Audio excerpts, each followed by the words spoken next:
wrestling all night on the mound in Florida, neither allowing an earned run. Josh Johnson, as we know he can be, was great that night. The only difference is that Doc was perfect.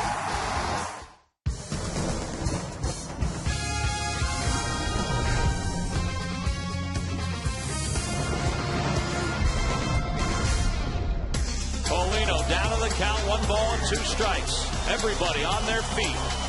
Halliday's got his signs. The 1-2 pitch. Hit toward third. Castro has it. Spins, fires. A perfect game! Roy Halladay has thrown the second perfect game in Philadelphia Phillies history.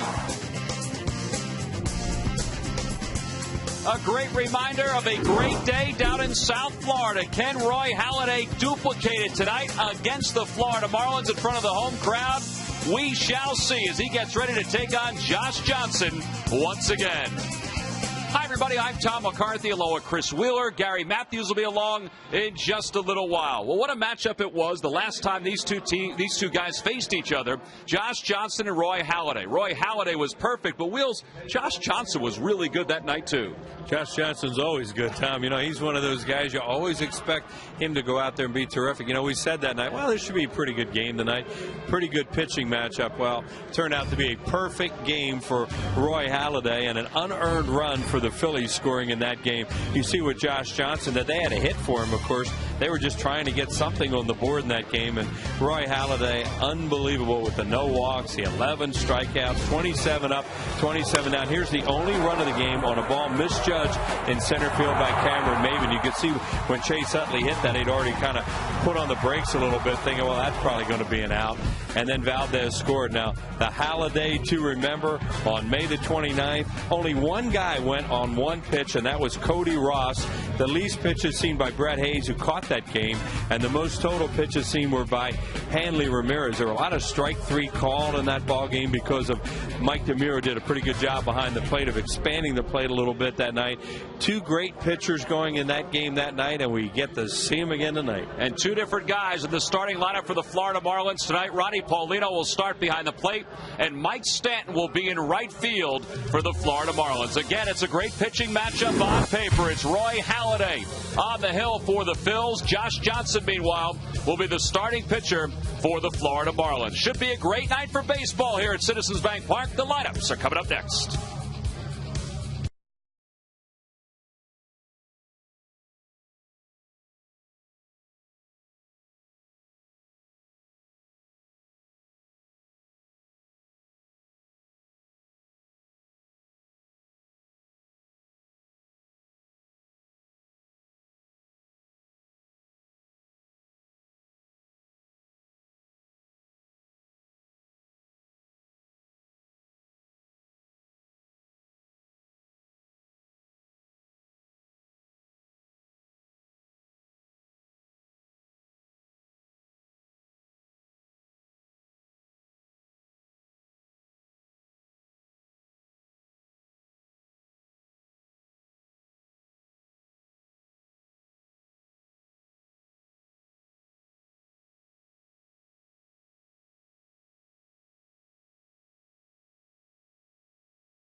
baseball. Let's take a look at the Marlins starting lineup, brought to you by Xfinity, only from Comcast. Leading it off in left field, Chris Coghlan. Gabby Sanchez, the first baseman, bats second. Hanley Ramirez hits third, followed by Jorge Cantu, the third baseman. Dan Uggla is the number 5 batter. Cody Ross is in center field, hitting 6th. Mike Stanton's in right, batting 7th, followed by Ronnie Paulino, the catcher, and Josh Johnson, the pitcher, hitting 9th. And they will face right-hander Roy Halladay, making his 13th start of the year. 8 wins, a 2.03 earned run average. And Wheels, this is career start number 300 for Halladay. Yeah, what a durable guy Roy Halladay is, and you figure there's going to be career start 400 sometime. This guy's just a tremendous pitcher, and you expect another great battle here tonight between Roy Halladay and another good one in Josh Johnson. There are the numbers on Roy with an earned run average of 2 as we are into the month of June. So that's just tremendous pitching by this guy. And here's a scouting report on from Southwest Airlines. A good sinking fastball against Florida. Well, not too bad. And perfect last time out. Will they adjust to him tonight? That'll be interesting to see. A different home plate umpire, whether Roy will go after him the same way or not. It's always good teams find a way to adjust a little bit, and then the pitcher, as good as Halladay is, he can adjust back. Well, Roy Halladay is working on an extra day's rest, and when he's working on 6 days rest or more, 4-2 with a 2.44 earned run average. And here's a look at some of his career milestones. It included his first game against the White Sox, a no decision back in 1998. The 100th game against the Montreal Expos. It's always odd to see Montreal in a stat line. And then the Tampa Bay Devil Rays in 2007 is start number 200. And here we go. Start number 300 in Roy Halladay's career. And it's Chris Coghlan who will lead things off for the Marlins.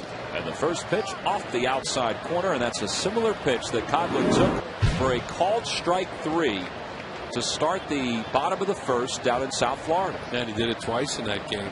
He thought the pitches were outside. They were called strikes. So there's your answer right there. Roy Halladay just starts out by going right after him the same way he did last time. Tony Randazzo's behind the plate. The crew chief, Brian Gorman, is at first. Paul Nort is at second. And Ted Barrett's around at third. Coghlan has had a good stretch. A 9-game hitting streak, as you saw. But he's 15 for his last 30 overall. And a swing and a miss. He may have gotten a piece of it. It's 2-2. Yeah, Coghlan really started to come on. He started to hit when the Phillies were down there and hit the ball hard.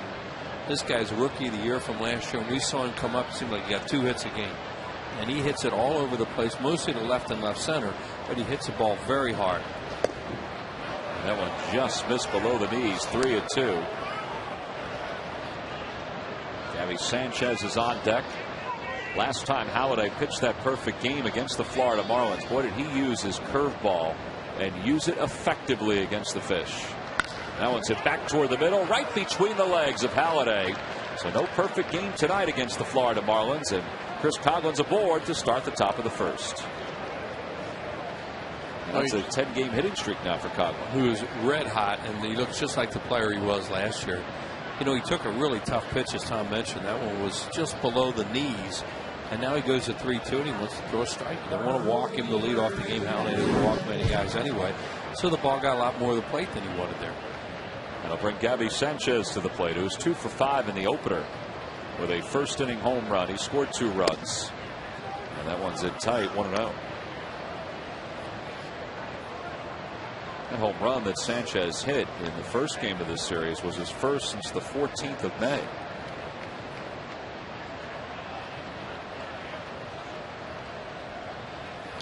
And a line drive to center field. That'll drop in for a base hit. Back-to-back singles now for the Marlins. And they've got 2 runners aboard to start this ball game.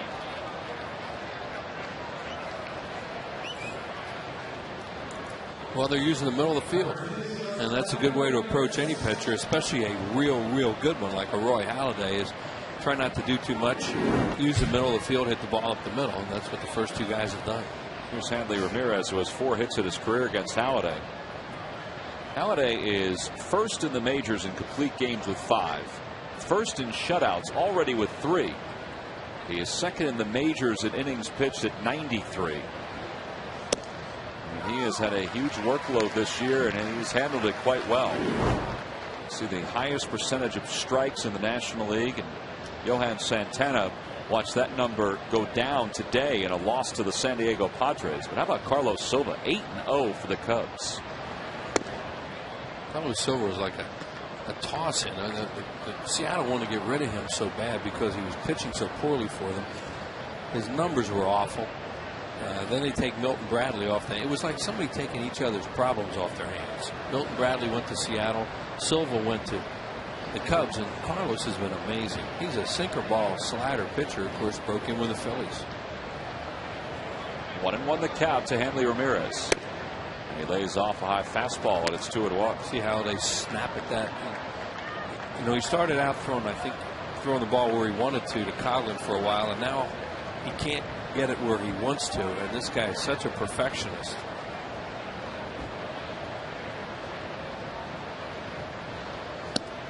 On the outside corner, it's 2-2.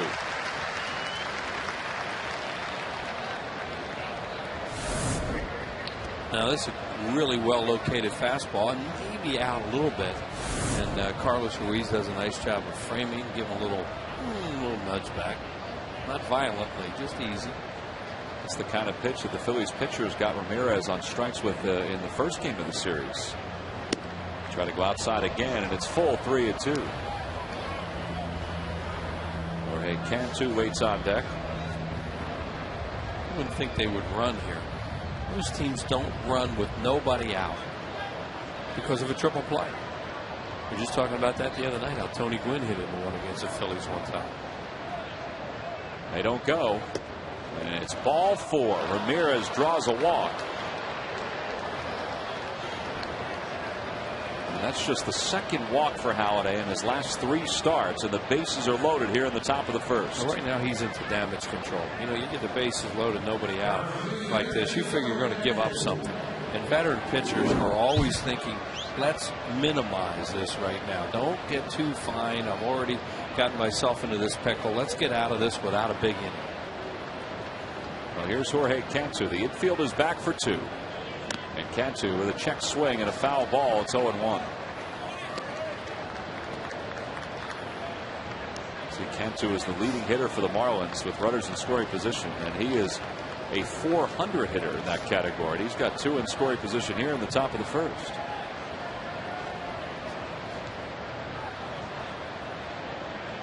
Opposite way. That's going to get at least 1 home. Jason Worth goes back, makes the catch. Coughlin tags from third. He'll score. Over to third goes Sanchez, and the Marlins lead it 1-0. That is the 45th RBI for Cantu, and that ties him for the league lead. And that's a good, obviously Halladay wants an out, but that's a real good out for the Marlins. You see the congratulations there. Because not only does he produce a run, but he gets another guy to third where a fly ball can knock him down. See, it looks like it's supposed to be in and it's away. He's really missing his spots here in the first inning. And you don't see Halladay go like this too often, and you figure it's a matter of time till all of a sudden he starts to throw it where he wants to, but right now he's not. Here's Dan Uggla, who has 4 hits in his career against Halladay. And that pitch runs inside, 1-0. Overall, Uggla is a .262 hitter. 13 home runs, 34 runs batted in. He was 0 for 5 in the opener of the series. Swing and a miss, 1-1.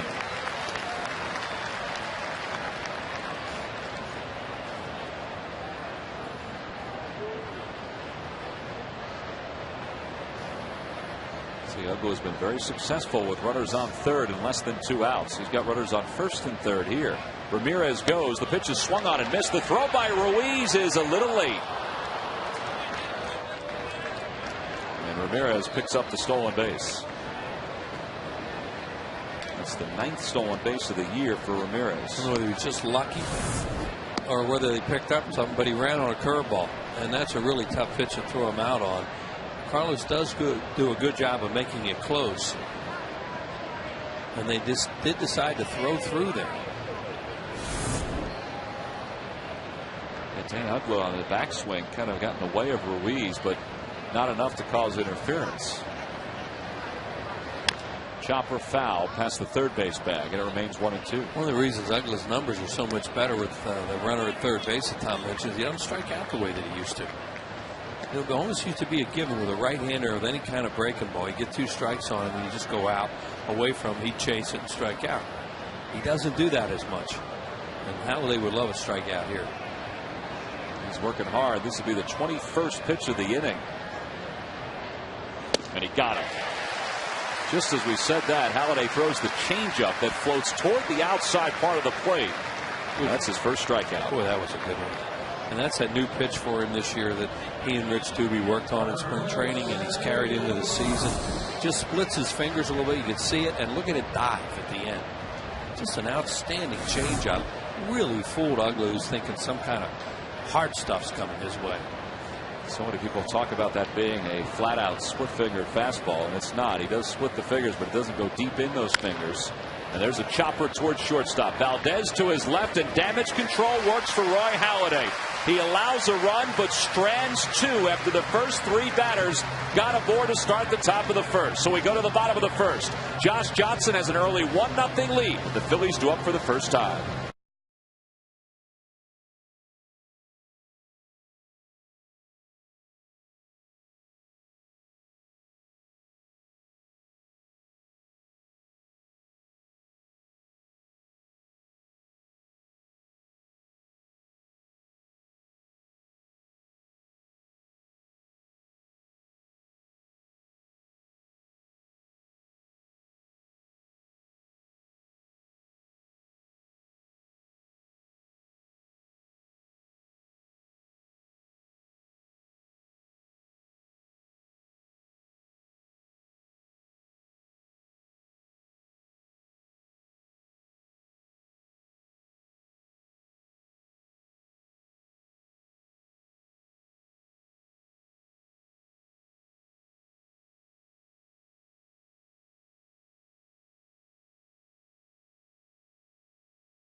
Fifth, Raul Ibanez is in left. He'll hit 6th. Then the bottom third of Wilson Valdez, Carlos Ruiz, and Roy Halladay.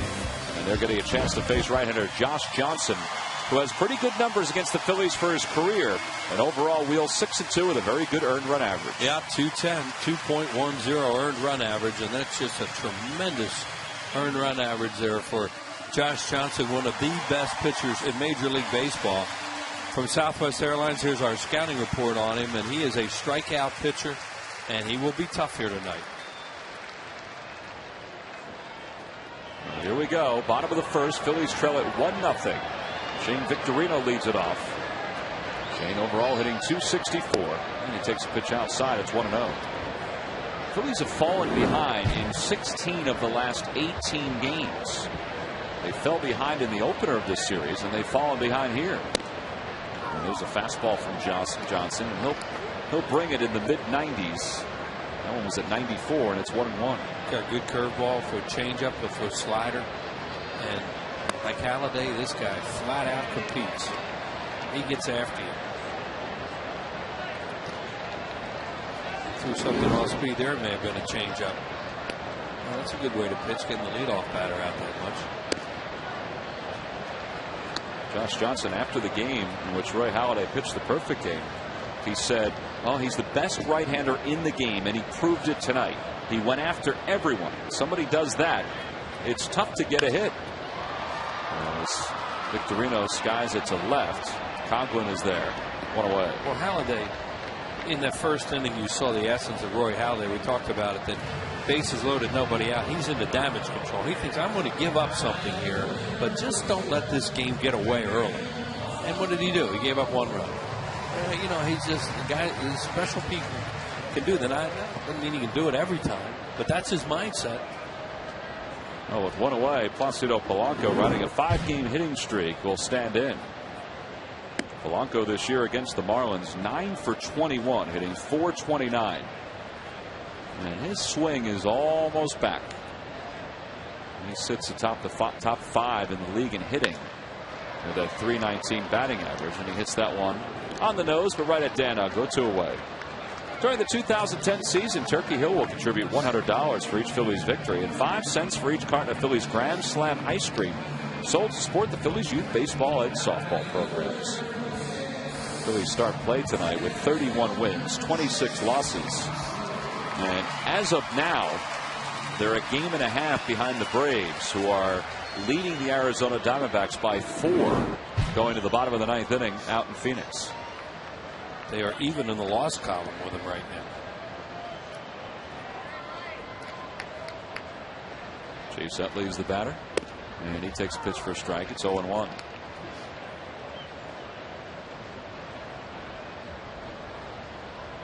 Chase, who had his first 2-hit game since the 23rd of May in the opener of this series. Charlie Manuel talked extensively about Chase after the game and said, hit the ball hard. It's good to see. Charlie has a list of things that he likes to say before each press conference. Chase's 2-hit night was one of those positives that he talked about in that win against the Marlins. Ibanez, Howard, Utley hit it the other way. 2-1 the count. The Lucky McDonald's Phillies home run jackpot contestant is Gary Silipino of Collings Lake, New Jersey. If the Phillies hit a home run in tonight's ball game, then Gary will win $100.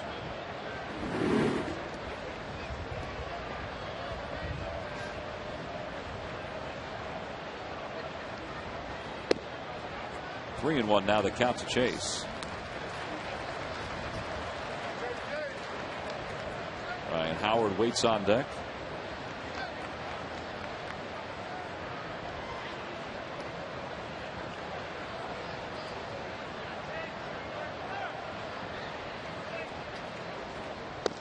And there's ball 4. Utley draws the walk.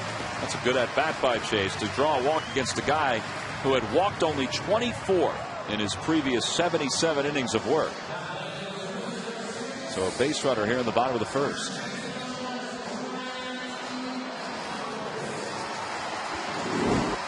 Well, Ryan has had pretty good success against Josh Johnson.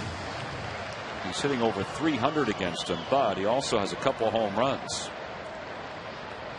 He is currently 5th in the league in RBIs with 43, and has driven in 10 in his last 7 ball games. And on the hands, a pop up down the left field line. If that's fair, that's trouble. That one is a fair ball. It drops in and chases all the way at third, and Ryan hustles to second.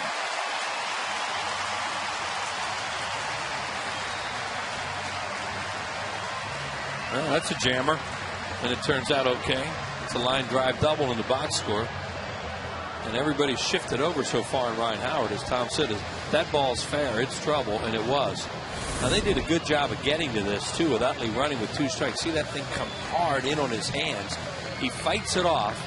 Now it bounces fair, and Coughlin's on it quickly, and Ryan Howard's going hard, but Chase Utley's the guy. He's really coming hard around third, because if anything goes wrong, he's going to try and score them on that gift. But he had to make sure that Utley he wanted to make sure he didn't run up his back. Charlie's probably happy about that, just seeing that good base running. And now he's got 2 runners in scoring position for Jason Worth, who, along with Charlie, has been a topic of conversation the last couple of days here at Philly. Jason did not start the first game of this series, and if this game was played last night, would not have been in the starting lineup. As Charlie said, he wanted to give him a couple of days off. Those 2 guys got a chance to get together yesterday and clear the air about the comments that Charlie made about the contract, the pending contract for Jason, affecting him at this point. You see the numbers for Jason, 3 for his last 38. Just kind of a little off. And Charlie felt bad afterwards. He said, I didn't mean anything by that. And Jason Worth knew that after they talked about it. Charlie just wishes he hadn't said it. That's all. 0-2 the count. Outside 1-2. You're just kind of throwing something in the middle of of talking about Jason Worth, some things they were trying to do with him, and then that that contract thing came up, and it's basically, well, yeah, human nature might make you think about it a little bit. That's all he meant. And of course, it turns into a big brouhaha, but it's over. A Phi 2-2 to Jason. Jason overall, as you saw, has the 10 home runs and 37 RBIs, but also still leads the league in extra base hits, even with all the troubles he's had. And he's got 2 in scoring position here. And a swing and a miss at a breaking ball. And the inning is over. The Phillies get a couple base runners in scoring position, but they strand 2. We've completed 1 here in Philadelphia. We go to the second. It's the Marlins 1, the Phillies nothing.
Nostalgic memorabilia and authentic classics for the whole family. Get your gear straight from the official source.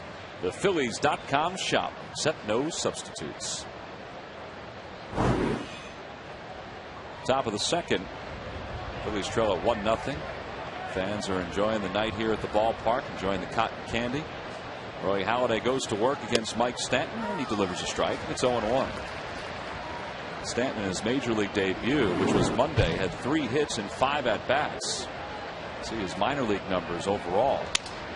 And he hits that one on his hands toward third, charging Polanco. Easy play, 1 away. That's a diving sinker that he throws into right-handed batters. And he was throwing it off the plate in the first inning. It was missing, and they weren't swinging at it. Well, Stanton's never seen a pitch like that before. You get up to the big leagues and see a guy control 92, 93 and run it in on your hands. That's just all part of the learning process. Well, Ronnie Paulino is part of the history that Roy Halladay made back on the 29th of May, 12 days ago, because Paulino made the final out in that perfect game. He wasn't the starting catcher that day. Brett Hayes was. Paulino was kind of a scary last hitter in that thing because he doesn't swing and miss a lot. He doesn't strike out a lot. He hits a lot of dunkers. And he rolled one right towards the hole, and Juan cut it off and threw him out. Castro was playing third that night. Opposite way at Chopper. That's the kind of stuff he does, And I remember thinking when he came up, oh, man. Well, then he swung at the first pitch and fouled it off. Yeah. He was going up there hacking that day. After the Flyers dropped Game 6 of the Stanley Cup Finals last night, Michael Layton was here at the ballpark enjoying the game, trying to get his mind off the fact that the Blackhawks hoisted that cup at the Wachovia Center, signing some autographs. He got a really nice reception when they showed him up on the video board before the start of the ball game. I think anybody that wore that uniform for the last couple months would get a nice reception right now. And they were unbelievable. They certainly deserve. Michael Layton, 37 saves in last night's game.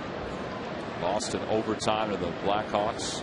He was 8-3 during the postseason. 2.46 goals against average. Runner goes, and a swinging bunt to the right of the mound. Halladay will take care of Johnson. 2 away. Cass Johnson's a really good hitter, and they tried something there by putting Paulino in motion. Thought maybe he could squirt one through, get an infielder moving a little bit, and then I could have a Freddie Gonzalez thinking I can have a top of the order coming up with first and third, 1 out, but he dribbled it back to Halladay. So at 2 away, here's Coughlin, who scored a run back in the first after leading off the game with a single. How about as bad as this kid was? I mean, just 2 weeks ago, when they were thinking about sending him down to the minors to get his swing right, he was hitting .210 right before the Phillies arrived in Florida. Well, with his base hit tonight, he's got his batting average up to .269. His on-base percentage was under 300, well under 300. Now it's just a .318, but he's done a lot of work in a very short period of time to get his numbers back right. And he takes a strike on the outside corner. It's 1-1. One of the reasons he's such a good hitter is he hits it so hard. His outs are hard. He'll pull a ball once in a while too, but for the most part he wears out the field from the left of second base over. And they'll shade him a little bit that way too. Well, he was the Rookie of the Year last year in the National League. He just edged Jay Happ for that honor. Chops that one back toward the middle. Chase had him played beautifully, and the Marlins strand the runner in scoring position. So Roy Halladay gives up a 1-out single, but that's it. We go to the bottom of the second here in Philadelphia. The Phillies trail it 1-0.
Email, text, Twitter, and Facebook 24/7. CSNPhilly.com is your best source for the latest news on Phillies teams. When and where you want it, be the first to know. Text alerts at 53695 or sign up for alerts at CSNPhilly.com. Raul Ibanez leads it off here in the home second. Phillies down 1-0. Raul had a 4-hit night in the opener of this series, and that was good to see. And he hit the ball hard, too, a couple of those at-bats. And he's ahead 2 balls and no strikes.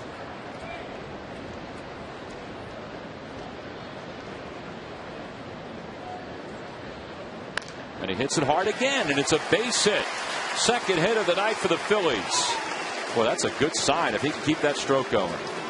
It's a real good sign to see him turn a 95 fastball around and hit in the hole like that, because his timing has been way off since spring training. He hasn't had timing, and and out in front of pitches, behind a lot of pitches, fouling them off. And that was a good fastball from Josh Johnson. And watch, I mean, granted it's right down the middle, but so what? 95 and good balance right there too.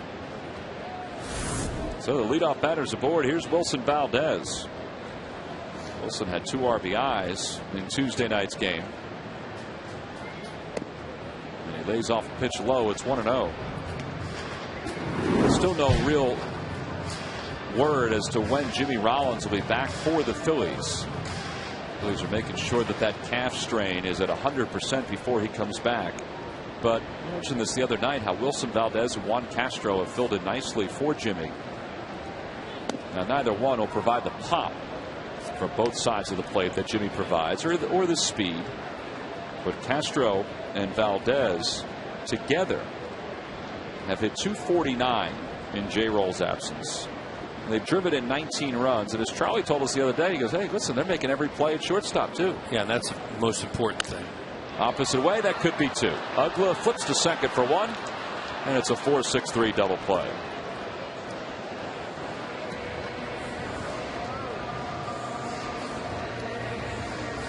Well, Valdez has hit in quite a few double plays, but that's one of those ones where you go, that's all right what he just did, because he's trying to hit the ball the other way and hit it through the hole, make something happen. Like a slider, and, you know, double play depth, hit it right at Ugla, tailor-made double play ball. But, you know, that's not one of those ones where you just try to pull it and hit it right at the third baseman. He was trying to do something, make something happen there. And with that hole wide open on the right side. Right, with them cheating for a double play. And it was a good thought process. Just able to execute. Well, here's Carlos. His average at 293. And the count is even 1 ball and 1 strike. Here's Valdez.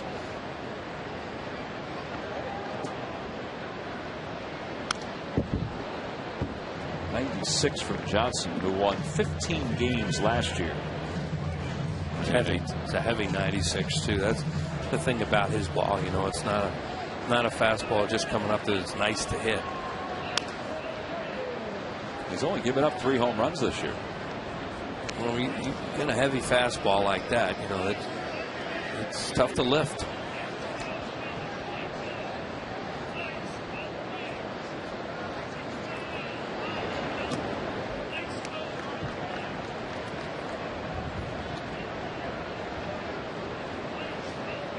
On the Toyota Major League scoreboard, the Braves have hung on and have defeated the Diamondbacks 11-7. Even though Billy Wagner loaded the bases in the 9th inning. There's a liner right at Mike Stanton. And 3 batters face for Josh Johnson here in the 2nd, and that's it for the Phils. We've played 2 here in South Philadelphia. Phillies still trailing by 1.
Phillies.com. Go to the fans section for all the information, and please submit your answer on the subject line. Wills, the question is, who is the only manager in Marlins history to manage the Marlins twice? The answer will be revealed in the 7th inning. Gabby Sanchez leads it off here in the top of the 3rd. It's 1-0 Florida. It'll be Sanchez, Hanley Ramirez, and Jorge Cantu, 2, 3, and 4 for the Marlins. Sanchez singled his first time up, and the count is 1 ball and 1 strike.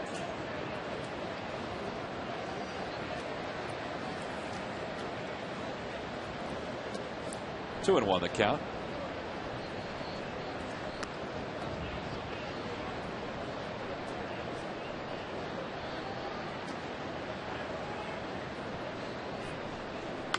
Chopper softly hit towards shortstop. Nice hop for Wilson Valdez. 1 away here in the 3rd inning.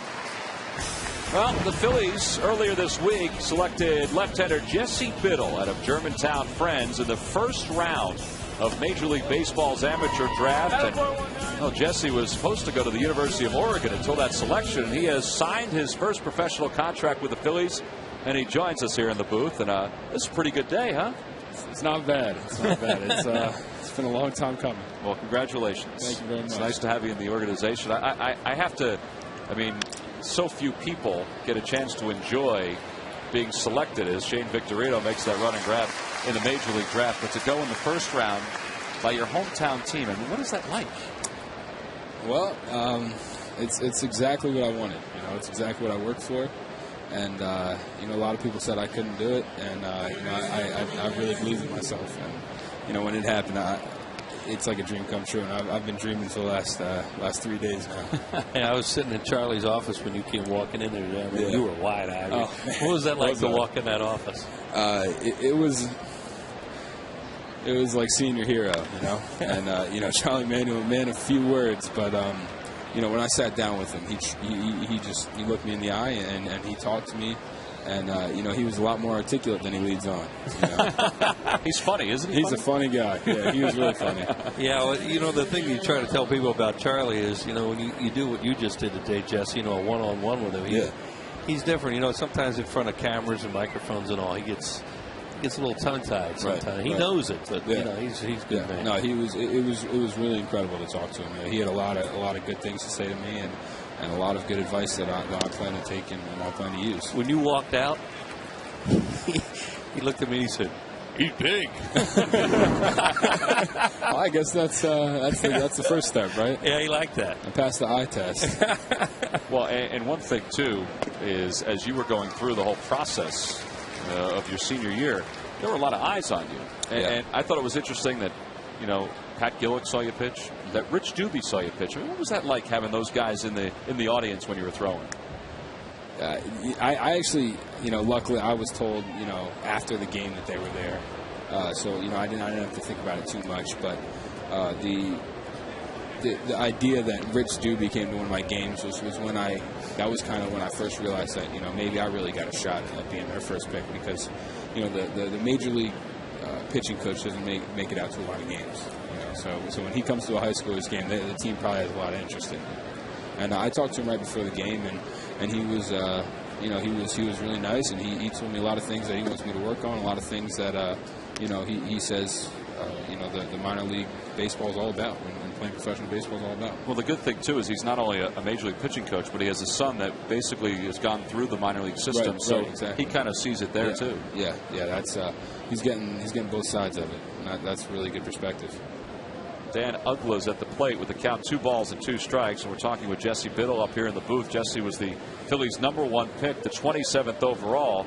What was it like counting down to that 27th pick? I mean, were you anticipating it a little bit? There was a chance of me getting drafted before the 27th pick. I did a couple workouts for some teams, and you know, they expressed interest in those spots. But you know, when I got passed on by those teams, you know, a lot of people might have been discouraged, but I just got excited. You know, I was like, you know, this is a great opportunity for me. You sit up here in this broadcast booth, you look at this ballpark, you've obviously come here as a fan. Yeah, and I've heard you guys too. Yeah, I could tell you, when I want to introduce myself to you today, well, I know you. Yeah, well, of course I mean, I know you guys' voices very well.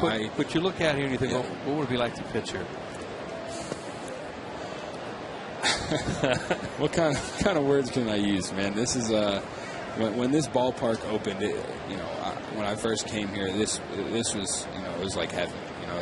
The way the stadium is lit, the way the ball players are portrayed in this park is incredible.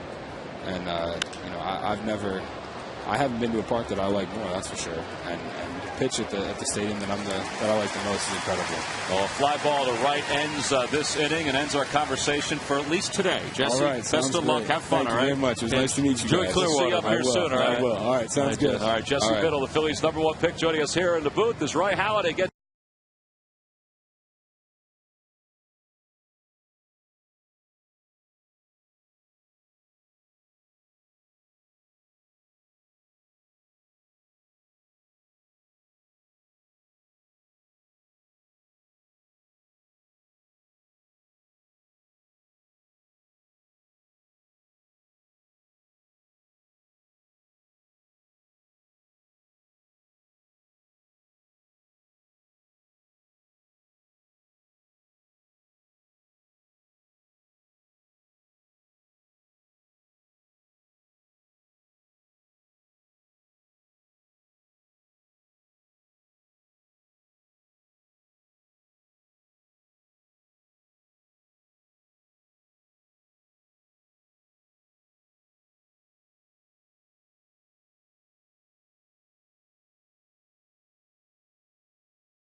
leads things off against Josh Johnson. And Johnson starts him off with a pitch on the outside corner. Roy overall hitting .128, no homers and 1 RBI. 5 for 39.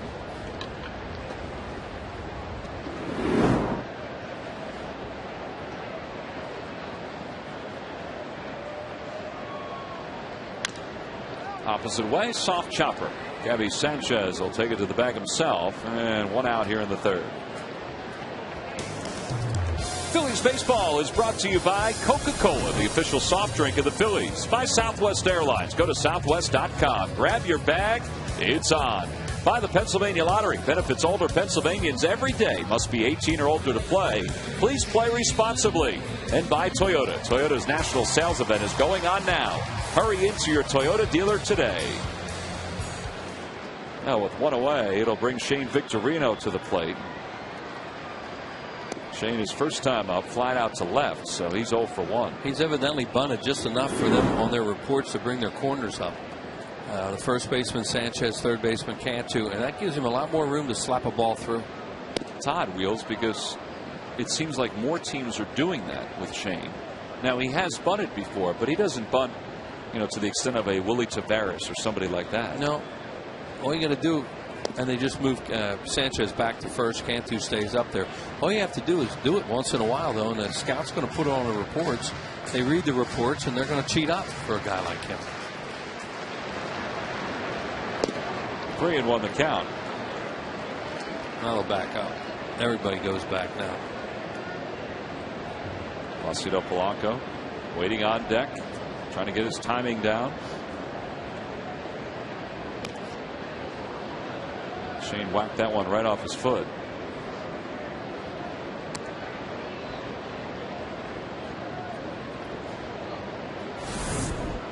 This ball was cutting into him, it looked like, and hits it right down off that front foot. Tony Randazzo, the home plate umpires, it was nice. He dusted off the plate that didn't need to be dusted. Try and give him a little time.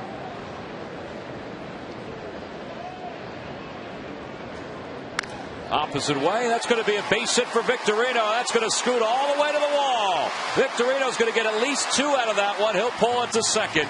It's a 1-out double. It's his 9th double of the year.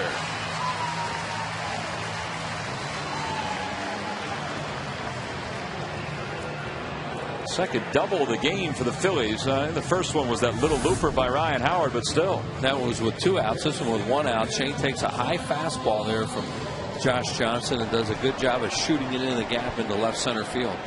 See, he's hurting a little bit there going into second base after beating that ball off his foot.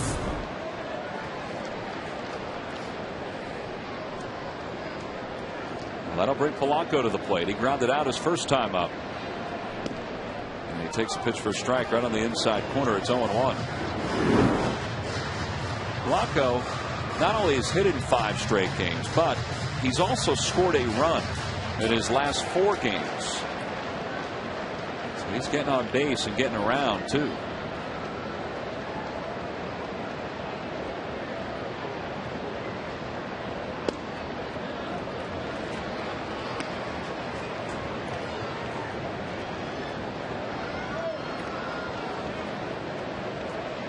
Play a whole lot of guys that pull with Josh Johnson because of that hard stuff he throws it.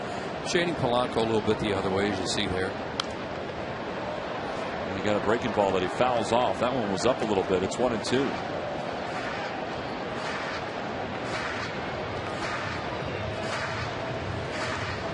I was kind of surprised when I looked at it today and saw that Polanco, who's hit well with 2 strikes this year, hadn't faced Josh Johnson in his career.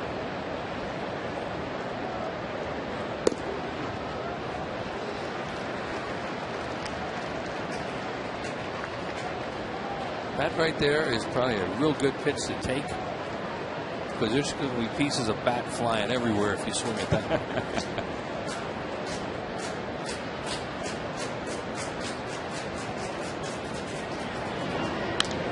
Lifts it in the air to shallow right. Victorino won't be able to tag on this one as Stan comes under it. And there are 2 outs. Well, the Atlanta Braves, who won today to keep their lead in the National League East, they'll be here in Philadelphia beginning Monday, July 5th at 7:05. That's a Hatfield Dollar Dog Night.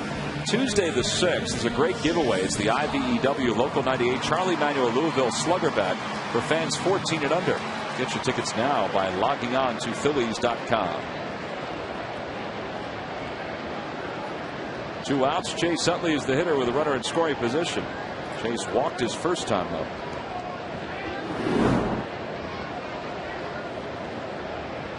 Chase is one of 4 players on the Phillies roster with 10 home runs.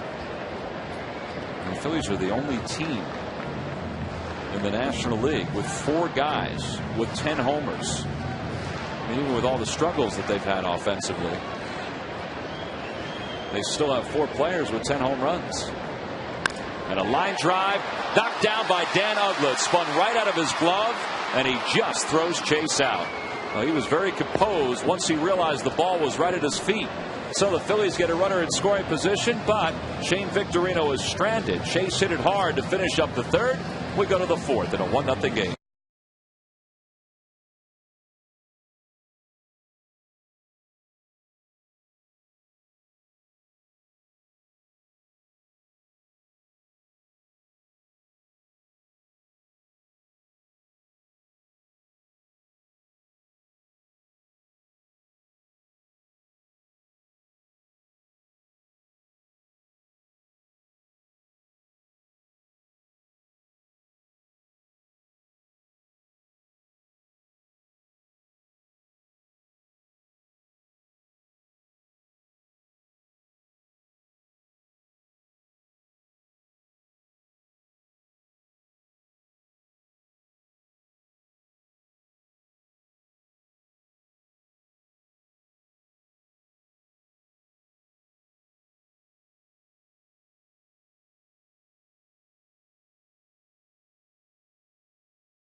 Top of the 4th inning, Phillies trail at 1-0. As Cody Ross leads it off. Cody grounded out to shortstop his first time up, so he's 0 for 1. Gary Matthews joins us in this booth. And Milt Thompson joins us down in the dugout. Milt, we appreciate you coming on. You and I were chatting a little bit in between innings. Guys are getting some pretty good swings right now against Josh Johnson. Yeah, we're swinging the bat pretty good. Chooch hit a nice little ball, and Raul got a hit, and Chase just hit a nice line drive right at Ugly. Milt, guys seem to be swinging at more strikes than a lot of balls here lately. Yeah, that's a good thing. I just needed them to relax a little bit. And, you know, the thing about when you get into a little slump and you keep trying, and nothing seems to work, you just got to relax and trust yourself. You also talked about, and you talked to Sarge about this, just getting back to the basics too, Milt. I mean, is that important at times during the season, is to go down to the ground level and just build it back up again? That's exactly right. You know, just try to use the center of the field, you know, especially when you're struggling a little bit. Try to work the center of the field, especially with a man on third. How about our boy Jason Worth there in right field? He's still, again, taking fastballs and swinging at those breaking balls. Been there before myself. That's a true slump. Yes, it is. I mean, you're just guessing and you're guessing wrong. And, you know, you swing at a bad slider and all of a sudden you say, okay, I don't want to swing at that pitch, and there's a fastball right down the middle. What are some of the things you're working on there to get him turned around? Just trying to get him to slow down. He's not seeing the ball. He's reacting. You know, he's just reacting before he lets the ball get out of his hands. So he's just got to see the ball first, and everything else will catch up. But he's got to see the ball and get strikes to hit. Is that hard? I mean, I know it's not easy, Milt, but is that difficult when you are struggling to just get that mindset to try to get yourself out of it? Well, you're trying so hard to get something done, and if you just relax and get a good ball to hit, and good things will happen. And that's what we're working on, you know, just trying to get him to slow down, get a good pitch to hit, and put a good swing on it. Well, that's what Ibanez has been doing, and he talked about hitting more ground balls than those fly balls, and that seems to be working for him over the last several days. Oh, yeah, he's swinging the bat very well right now. He's getting ready. Earlier in the season, he was late getting ready, and when you're trying to catch up, it's tough. But he's been in there working. We've been working, and he's on time right now. Well, you talk about working, Milt. You know, Charlie says, and I'm sure that you agree with this too, that, you know, over the years he's seen guys that are struggling, and the way you get out of it is to swing. And you guys have worked tirelessly with extra batting practice and things like that. I mean, is that important? I mean, not to overdo it, but just to make sure you have good BP sessions to get yourselves out of this? That's true. You know, you got to keep swinging to find it. You know, Sarge knows when you're hot, you don't need to do a lot of swinging, but when you're scuffling, you got to keep swinging and try to find it.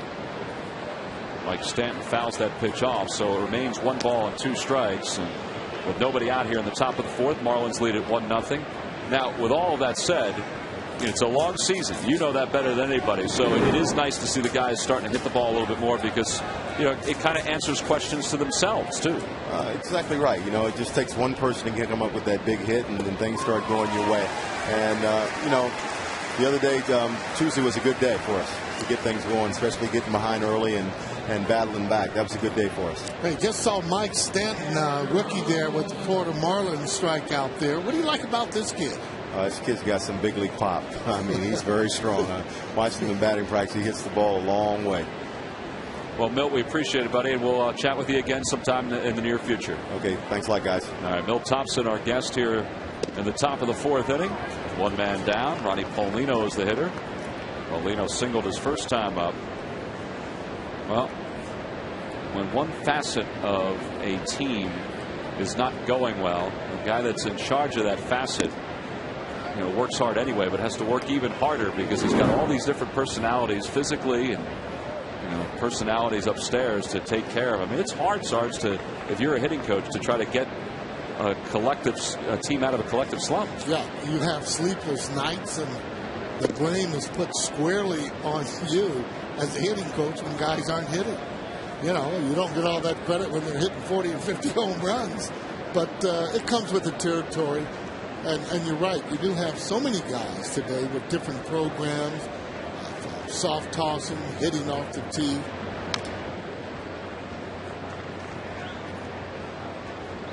Well, 2-2 the count to Ronnie Paulino. And one thing that's easy, though, for Milt is that all the guys really like to work and work hard. Toyota Major League Scoreboard. The Mets lead the Padres 2-0, but the Padres turned a triple play today against Robinson Tejeda.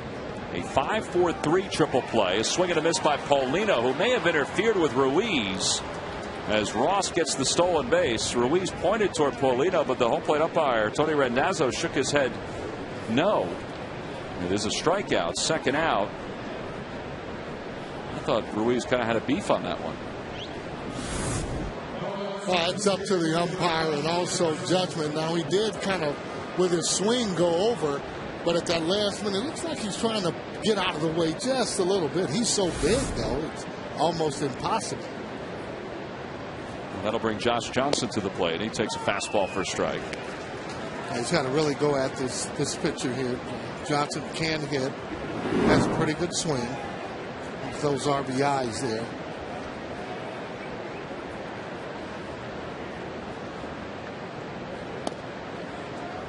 Good pitch. A little tighter zone we have tonight.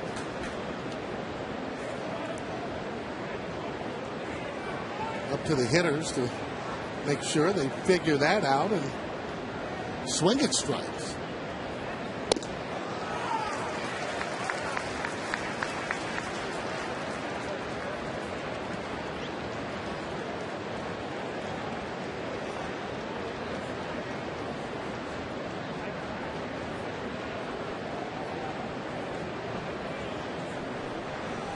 Swing and a miss, and Halladay gets Johnson, and he strikes out the last three batters to finish up this fourth inning. We go to the bottom of the fourth. It'll be Ryan Howard, Jason Worth, and Raul Ibanez.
University Hospitals. Call 1-800-JEF now. Last of the fourth. Phillies trail at 1-0. All eyes are on this pitching matchup between Josh Johnson and Roy Halladay. Phillies have had some base runners through the first three innings, and they'll try to get something rolling here against Johnson with Ryan Howard, who had an opposite field double his first time up.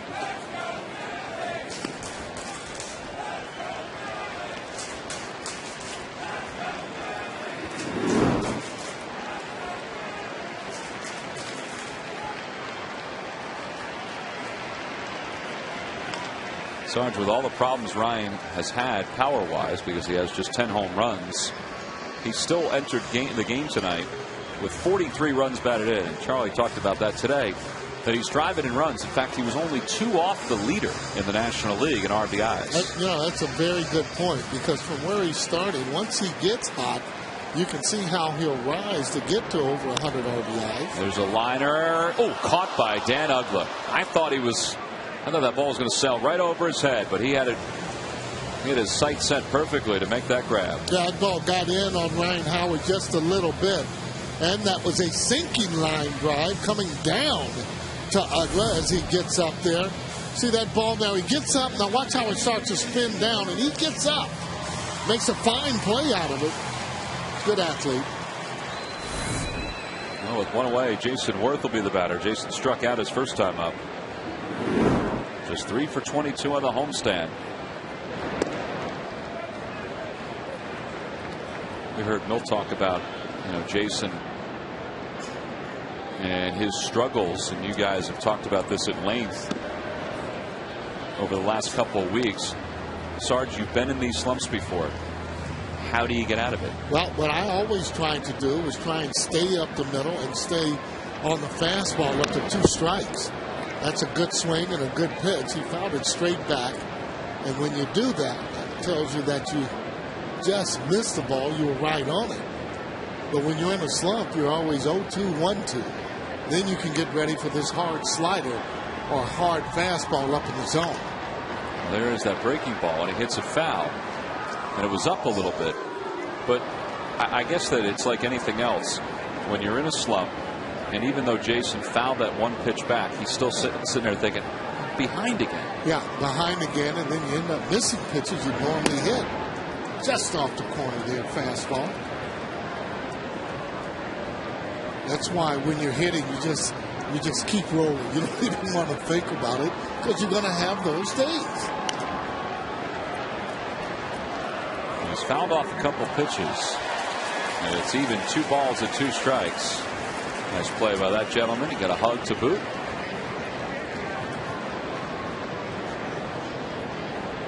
When you're in a slump, your mechanics are off, meaning that at the plate you're off balance. And just the opposite when you're hot.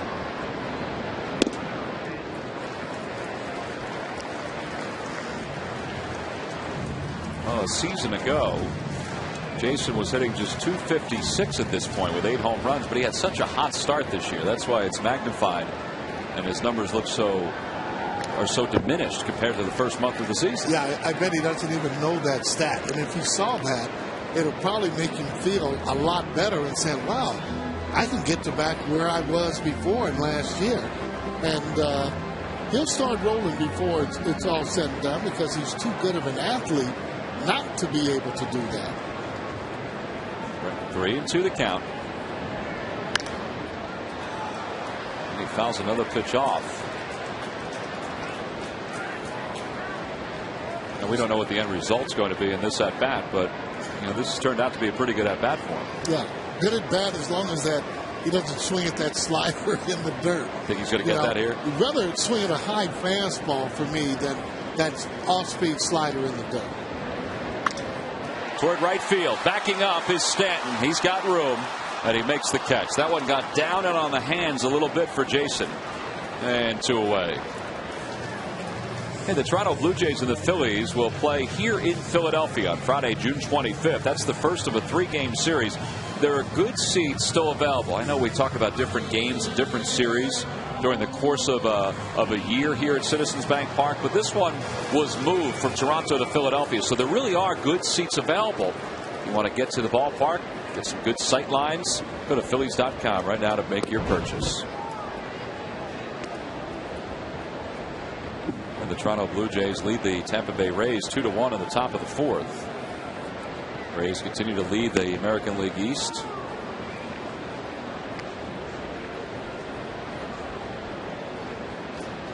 That American League East is just such a tough division.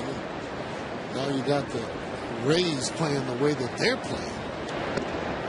And a swing and a miss, and Ibanez is down on strikes, and it's a 1-2-3 inning for Josh Johnson. So we played 4 here at Philadelphia. 5 in a row retired by Johnson as we go to the 5th.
from former Phil Ricky Vitalico on Phillies Postgame Live, presented by FLO Toyota, right here on Comcast Sportsnet.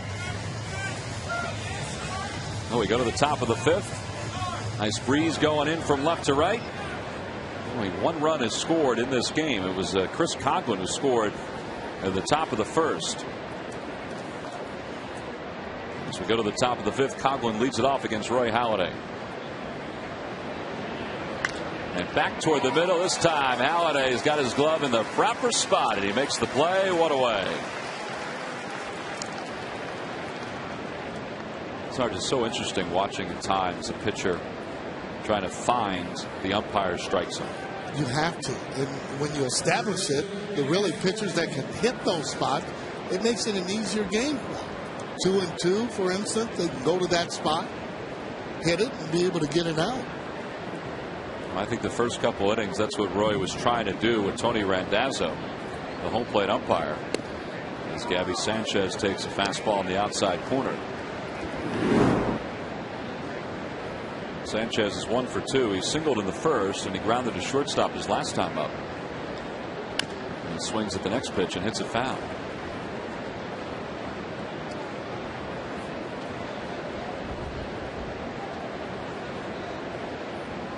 He's had a good split tonight. That 2-seamer that he throws, excellent fastball, and both pitchers have had really good control.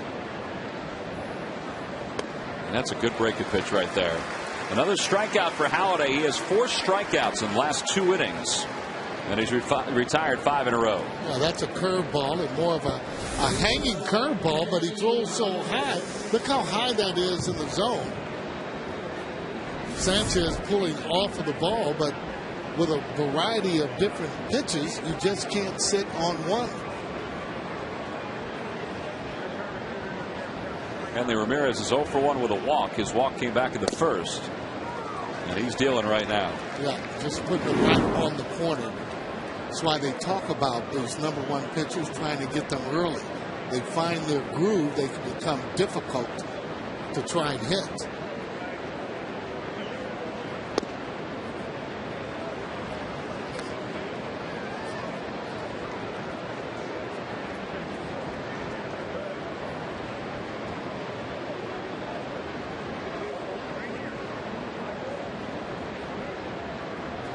Back toward the middle, caught out of the air by Halladay. Total reaction by Roy Halladay. Jamie Moyer knows exactly what that feels like. He's had a couple of those liners back to the box this year. Halladay starts the inning with a ground out and then ends the inning by catching a liner.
As they'll go to work against Josh Johnson. Hey, every time the Phillies retire the opposing team in order, Comcast will make a contribution to Phillies charities. Roy Halladay retired the Marlins in order in the 5th.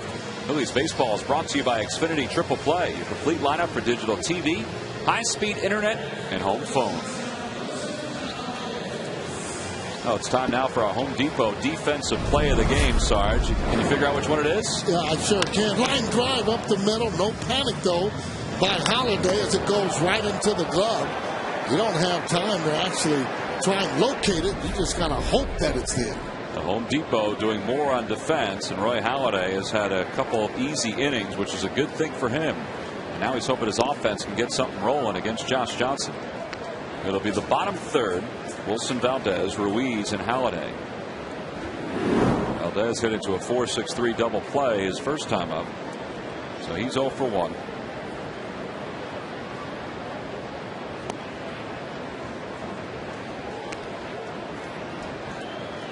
Well, he's still done a pretty good job coming up and playing shortstop, even though he's hit into 9 double plays. Softly hit toward third. Cantu will retire Valdez for the first half.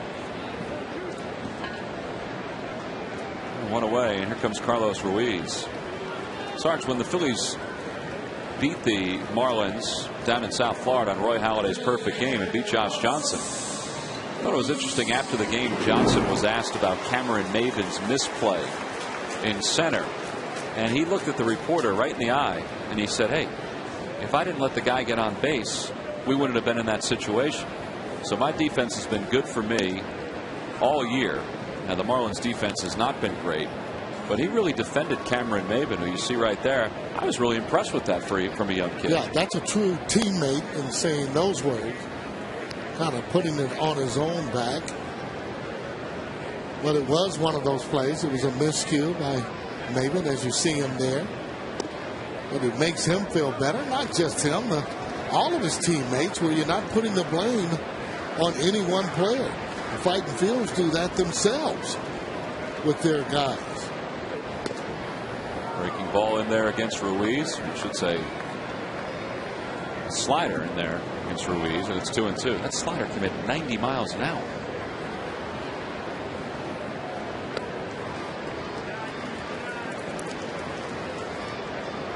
So the Marlins, the second worst fielding percentage in the league behind the Washington Nationals. And a swing and a miss and a slider from Johnson, and Ruiz is struck out. Yeah, that slider there is going to get just about every single right-handed hitter. Had good break on it, looking like a fastball and darting away. 3-2. That's almost cheating to throw a pitch in that particular area. Hitters looking for fastball. Didn't get it. And with 2 outs, Roy Halladay, who grounded out his first time up to first base, is the batter. And he's head 2-0. Now that 8th hitter will get pitches like that just because the pitcher is behind them, so they're not going to just groove them a fastball.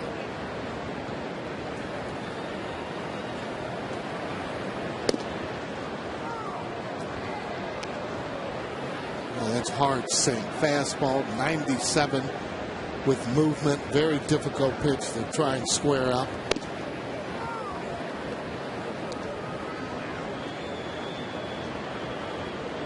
.75 pitches for Johnson. And another chopper to the right side by Halladay. Dan Uggla has time, and it's a 1-2-3 fifth inning for Josh Johnson. He's retired 8 in a row. We've played 5. Johnson and the Marlins lead it 1-0.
Well, the Fanatic is doing a little King Tut down on the field in between innings. I'm not sure where he gets all these outfits, Sarge. It's unbelievable. He just has them all stored up.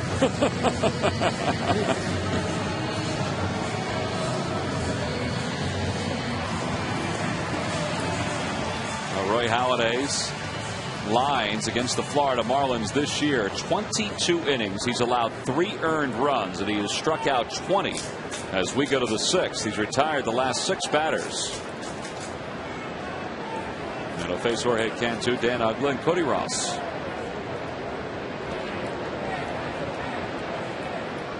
Cantu has the only RBI tonight. It came on a sac fly. Well, he's found something, Sarge. He's found that outside corner, and he is just feeding that outside corner. Yeah, with movement, knowing and getting in that right slot to just peck on that outside corner right there. And then when it'll happen, he'll come inside off the plate and come back with a little slider to be able to get him out.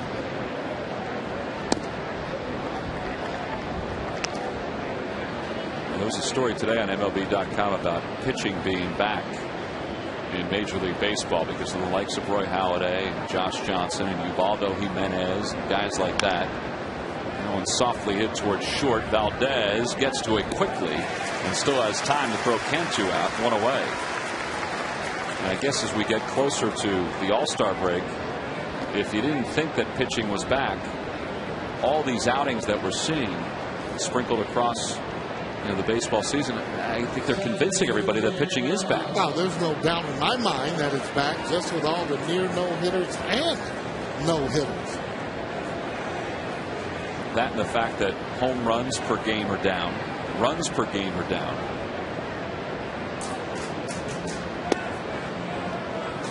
As Dan Uggla is the batter. No, not a lot of pitchers pitch inside. Johnson pitches inside. Halladay will pitch inside, and I mean pitch inside consistently and get strikes on the inside part of the plate. Not a lot of pitchers do that. I don't know if it's such good pitching or such bad hitting. Toward third base, that's a foul ball. Polanco picks it up in foul territory. It's 2-1. I wonder too, Sarge, if you have to wait for it to carry over to another year to say whether pitching is, has taken on a different role in the game, more dominant role in the game. I think if you talk to some of the hitters, they would probably know that it has not. Numbers actually prove that it has, and especially with the home runs. You've got to have a good foundation to start to drive the ball consistently out of the ballpark. These are good athletes, so every now and then they'll get them out. But you want to see them hit the ball consistently hard. Polanco behind the bag. And a strong throw to get Uggla.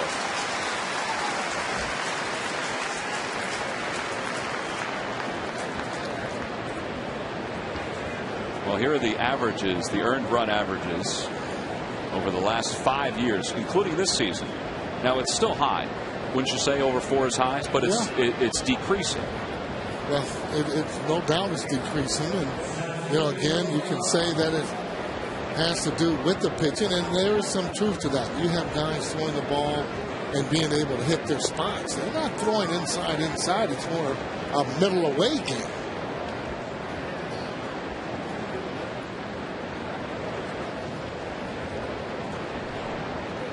Graphic that we just saw after the ERAs was the average number of runs per game for both teams. 0-2 the count to Cody Ross, who is 1 for 2. Grounded to shortstop, a single up the middle. It's doubling up on that inside part of the plate. A lot of times pitchers just don't want to pitch inside. One reason that they don't get a lot of called strikes, and the other reason, if you miss, that ball will be usually hammered. In the air to right field. Last 2 innings, as long as Jason Worth makes this catch, Roy Halladay has thrown 20 pitches. He's retired 6 in a row, 9 in a row overall, as we go to the bottom of the 6th.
ChevyDealer.com. And by Southwest Airlines. Go to Southwest.com. Grab your bag. It's on. Well, this pitcher's duel has been on from the get-go. Josh Johnson and the Marlins lead Roy Halladay and the Phils 1-0 as we go to the bottom of the 6th. And for the Phillies, it'll be the top of the order due up. That's what Johnson did on the 29th of May and what he's done tonight. 9 strikeouts over 12 innings. He's allowed just 1 run and 10 hits. Phillies have stranded 3 so far, and all 3 have been in scoring position. Yeah, this is a tough hombre. This guy can pitch. Legit #1. Again, he's big and tall and throws the ball hard and will pitch inside. Victorino pops the first pitch up, foul. Last 5 starts for Josh Johnson. His only loss was to Roy Halladay. He is 3-1 during that span with an earned run average of 0.53. That's going down with tonight's performance. There's that other pitch inside. We talked about that these guys will throw inside, but they get strikes inside. With a little cotton candy we had going on there. She may not know that it's a pitcher's duel, but she knows that cotton candy tastes good no matter what the score is. And hard towards shortstop. Ramirez surrounds it, and Victorino's retired. That's a good play as he does surround the ball, and that's what you'd like for them to do. Well, the Arizona Diamondbacks will be here in Philadelphia Tuesday, July 27th for the start of a 3-game series. All 3 games are at 7:05. Plan ahead now by going to Phillies.com. Make your purchase for the Phillies and the Diamondbacks. After this upcoming road trip, the Phillies will have some home games on the schedule as they head back into interleague play beginning tomorrow night against the Boston Red Sox. 6 on the road in the next 7 days, and then they return home to take on the Minnesota Twins, the Cleveland Indians, and the Toronto Blue Jays.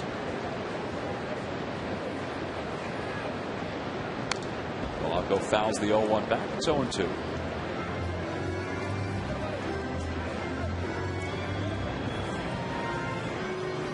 That little girl is all about the popcorn right now. Eyeing up a little of that pretzel too.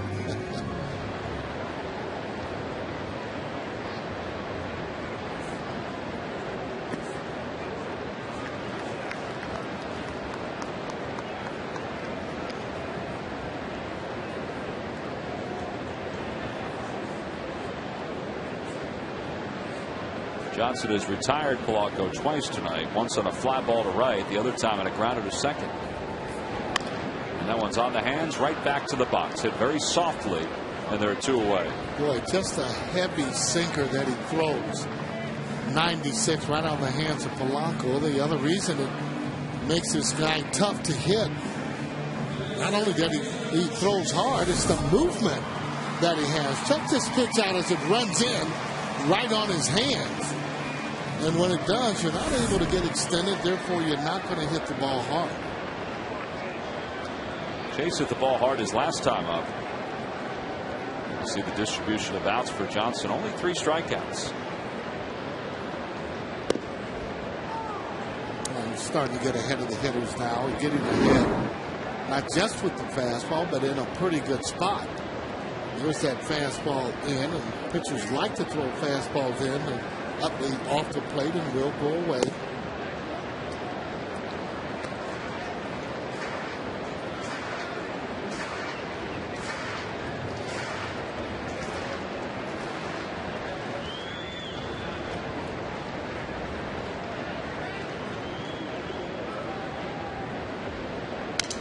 Broke his bat, slow roller to the right side. Utley trying to beat Johnson to the bag. Johnson wins the race and gets another 1-2-3 inning to show for it. He's retired 11 straight as we go to the 7th.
Mike Stanton leads things off here in the top of the 7th inning, and Roy Halladay, as he's done very well over the last few innings, works ahead. No balls and 1 strike with a good fastball down. Stanton is 0 for 2, a ground out and a strikeout, and it's even now 1 ball and 1 strike. Halladay's retired 9 straight. Josh Johnson's retired 11 straight, and this is as good a pitcher's duel as you're going to see, and a very similar duel to what we saw back on the 29th of May.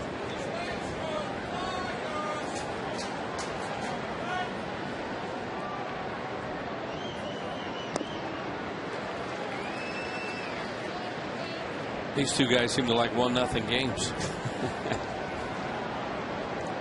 Well, if Halladay can get Stanton here, then he and Josh Johnson are both going to be under 2 with their earned run average. A liner right to Shane Victorino. That's going to be the case.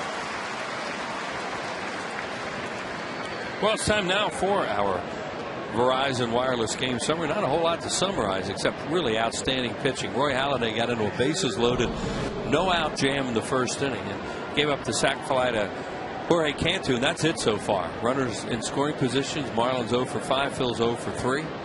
And you see what both these two great right-handers have done so far in this game. A long night for hitters. There's Josh Johnson, who is right around 90 pitches for the evening. He's going to bat here in the top of the 7th. And it's 1-1 to Ronnie Paulino, who misses that fastball.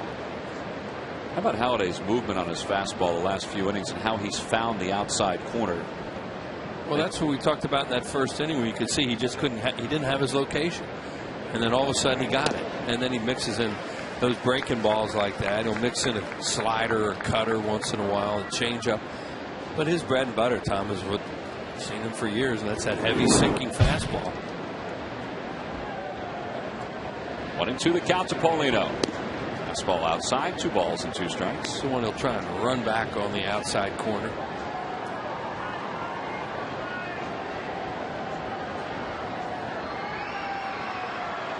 Beautiful night to pitch too. You know, it's not going to sap their strength. He hasn't had many 3-ball counts since the early part of this game. A little bit of a breeze that makes it a little more pleasant for the pitcher. Yeah, I mean, low humidity tonight. Just a gorgeous night. It's not even dark yet. Not even dark. And a called strike 3 right on the outside corner. 94 with that one. Second time Paulino's got down on strikes. Well, these lucky fans are tonight's Citizens 7. They not only get a chance to see Roy Halladay pitch here at the ballpark, but they also receive a prize pack courtesy of Citizens Bank. Citizens Bank with the most 7-day branches in the Philadelphia area. To find a branch near you, visit citizensbank.com. Josh Johnson's 0 for 2. He's grounded out and struck out.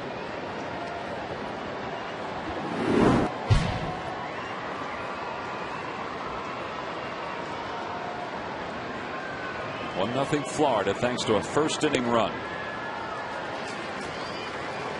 Oh, they're just starting to sneak up on 100 pitches now. 96. He had that long first inning, build up his pitch count a little bit. He only threw 20 pitches in the 5th and 6th to retire the Marlins in order.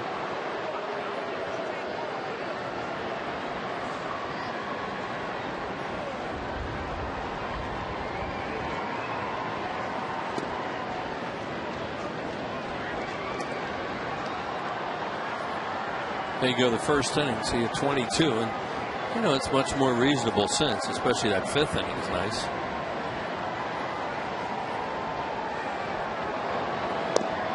At the knees to Johnson, who looked like he was taken all the way. It's 3-2.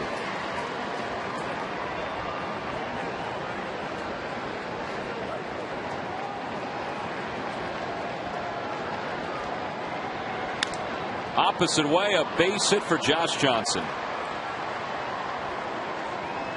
He found the hole on the left side, and that's the first hit for the Marlins since the 4th inning. There's been a whole lot of base runners in this game in the last few innings. Yeah, Roy had retired 11 straight. And now Conklin, who is 1 for 3, hit the ball hard as last time, right back to the box. Grounded a second in the second inning, and then singled and scored in the first. He had a couple bullets hit back to him in that, and one on the ground, and the Conklin hit, and then the BB by Ramirez. Man, that one was a little scary. Well, Conklin showing bunt there. What he's doing, obviously he's bunting for a base hit, but I don't think Freddie Gonzalez really wants him to do that. I mean, he might be able to beat it, but Josh Johnson could be thrown out at second on an easy play. Yeah, it's just that's not what they want him to do. It's not like you're going to bunt Johnson in the scoring position for the next batter, a right-handed hitter in Sanchez, because you got a pitcher running.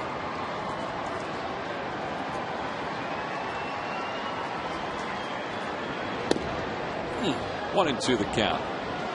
How they really wanted that one. That was that comeback fastball running back over the plate. Didn't get there according to Tony Randazzo, and you can see him slap at the ball when he came back. Towards center field, not hit that hard. Victorino comes under it, makes the catch, and the inning is over. No runs, one hit, one man left. It's time to stretch here at Citizens Bank Park, with the Phillies down 1-0.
Answer. Wheels, here's the question again. Who is the only manager in Marlins history to manage the Marlins twice? Got to go with the first thing I thought of, and Trader Jack. Trader Jack. Wheels would be incorrect. Okay. Who was it? It was John Bowles, who managed the team in '96 and then from '99 to 2001. I was thinking it was Trader Jack because it would be someone who was a front office guy, like Paul Holmes did it twice. Came down, managed, then went back upstairs, came down, managed again. So it was Bowles. Huh? Yeah, he was a pretty good development guy in the Marlins organization for a number of years too, John Bowles. Yeah, very good. Freddie Gonzalez, the all-time winningest manager in Marlins history. Log back on to Phillies.com to find out if you're the winner of a Phillies prize pack. Thanks for playing Dodge Stump the Fans. Bottom of the seventh inning, Phillies trail at 1-0. It'll be Ryan Howard, Jason Worth, and Raul Ibanez. Beautiful night here at the ballpark. 71st sellout of the season. Folks not only enjoying the game here, hoping for a little offense, enjoying the game at home as well. As Ryan Howard swings through a 94-mile-an-hour fastball. Yeah, he's trying to tie this game up. Boy, it is a gorgeous night, as you see there. That ball he hit last time where Ugla caught it. That was amazing. Ryan also doubled a little floater down the left field line. And he's behind, no balls and 2 strikes.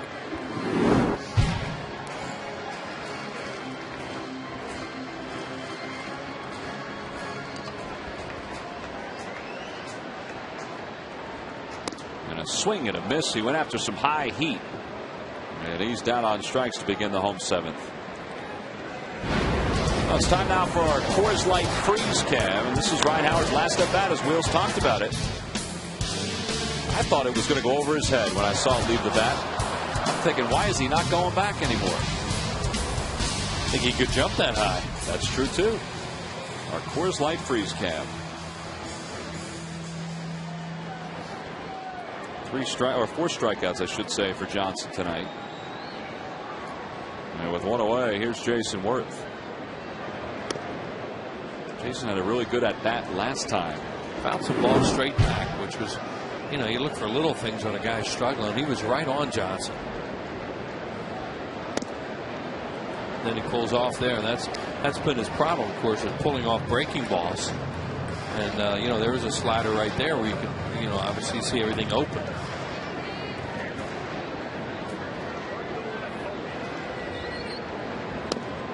Tries to hold up on that one. They appeal. Ooh, first base umpire Brian Gorman says he went around. And it's 1-2. Another breaking ball. See right here, and he definitely goes. Yeah, he did.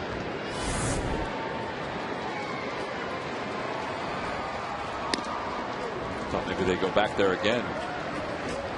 On the Toyota Major League scoreboard, the Phillies will be in Boston tomorrow to take on the Red Sox, who lead the Indians 5-3 in the fifth. Dustin Pedroia, an RBI, a run scored.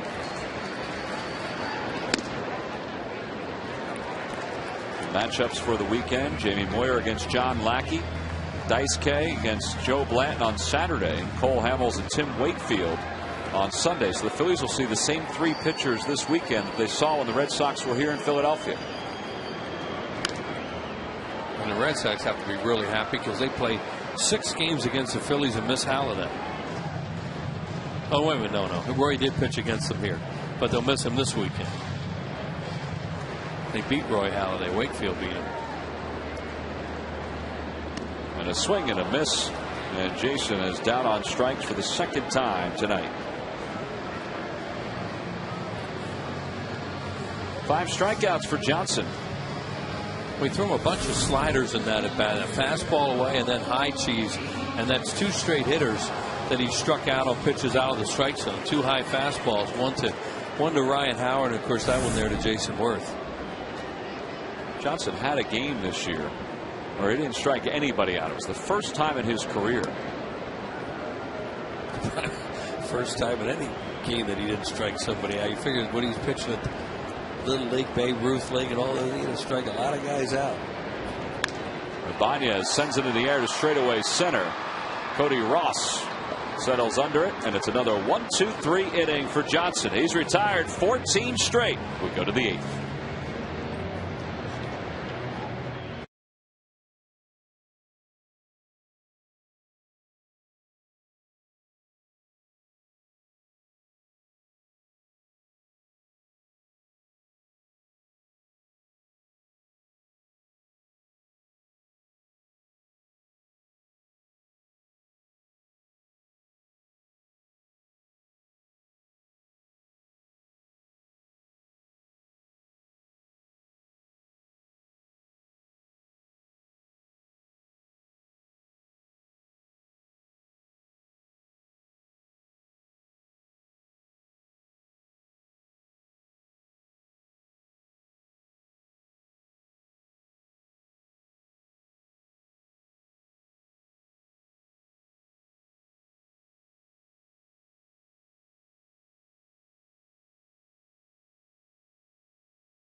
Getting to that point in the game, too, the Phillies have to get the bullpen up. They'll probably have to hit for Halladay in the bottom of this inning.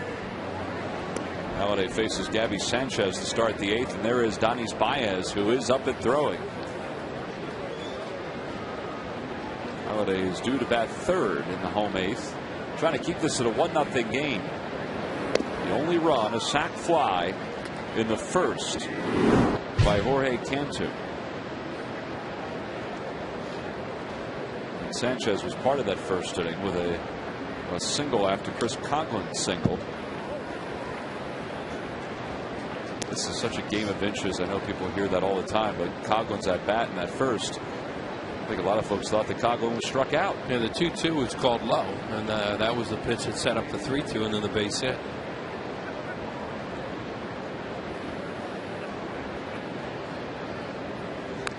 Little number back toward the mound. Easy play for Halladay. 1 away. Well, we saw the Philly Fanatic earlier in his King Tut outfit. Well, you can see him in the Galapagos Islands Adventure book. That's right, the 8th children's book in the Fanatics book series. Brand new hardback is illustrated by Len Epstein. Now available at bookstores everywhere. It can be purchased by calling 877-GO-PHILS or visiting the Fanatic Attic in the Majestic Clubhouse store at the ballpark. That's on the 2nd floor, Majestic Clubhouse store. As Hanley Ramirez spun himself into the ground on that 1st pitch, and it's 0-1. Yeah, he got a hook when he was swinging fastball. You can really look bad when you do that. He's 0 for 2. He hit a scorcher back to the box his last time up. Lays off that same pitch, and it's 1-1. There's the Build-A-Bear stand here at Citizens Bank Park. You can build your own Fanatic and a number of other things if you'd like to.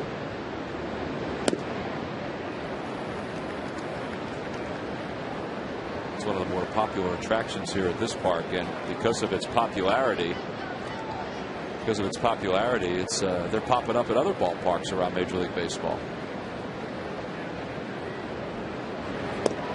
2-2 the count.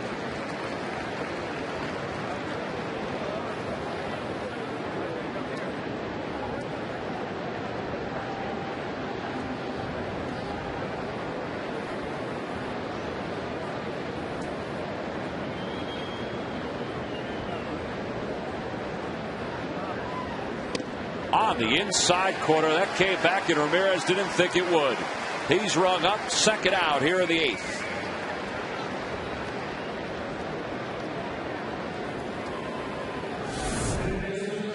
Take a look at what he does here. It was like a little cutter or something. It just broke a little bit and just froze him. I don't know if Ramirez was guessing there, but whatever happened there, he just locked. Another guy swinging first ball, fastball, doesn't get it. Cantu has the only RBI tonight, a sac fly. That gave the Marlins a 1-0 lead in the 1st, and that's the lead here in the 8th. 1 ball and 1 strike to count to Cantu. As we mentioned, that it's a great crowd here at the ballpark tonight. Friends of Jim Melton are having a Phillies night for him right now all around the Delaware Valley. Jim is a little under the weather, and we wish him the best. His friends are watching and getting a chance to enjoy this game on television because Jim was unable to come to the ballpark, so they're all watching it as a group around the Delaware Valley. So they're seeing a good one. Yes, they are. So Jim, we hope you're enjoying this ball game tonight. And it's 2-2 to Cantu.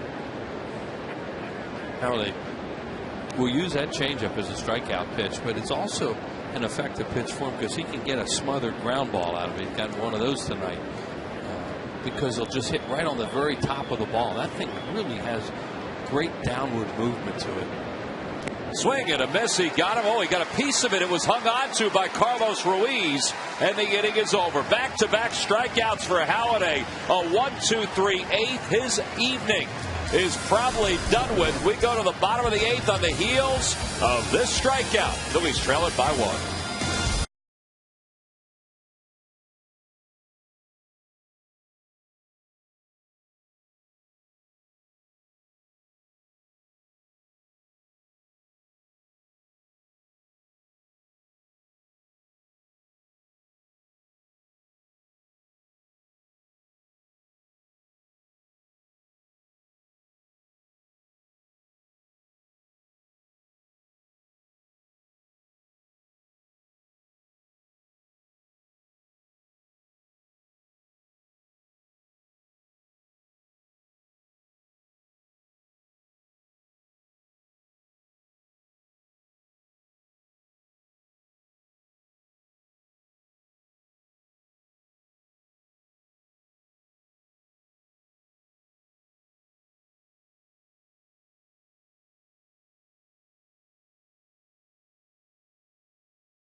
Game series against the Phillies. Now the final game is already sold out, but there are seats available for the 22nd and 23rd, both night games against Manny Acta's squad.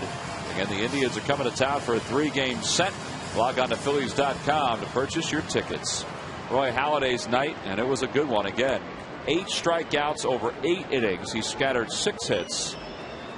I guess you can't even say he scattered 6 hits. He gave most of them up in the first 3 innings of the ball game. Brad Lidge is now up and throwing in the pen. Phillies will have a pinch hitter for Halladay when his spot comes up here in the bottom of the 8th inning. And Josh Johnson, who's working on the 3-hit shutout right now, is ahead no balls and 1 strike to Wilson Valdez as he just reached 100 pitches on the evening. And a pop-up right center field. Cody Ross puts it away.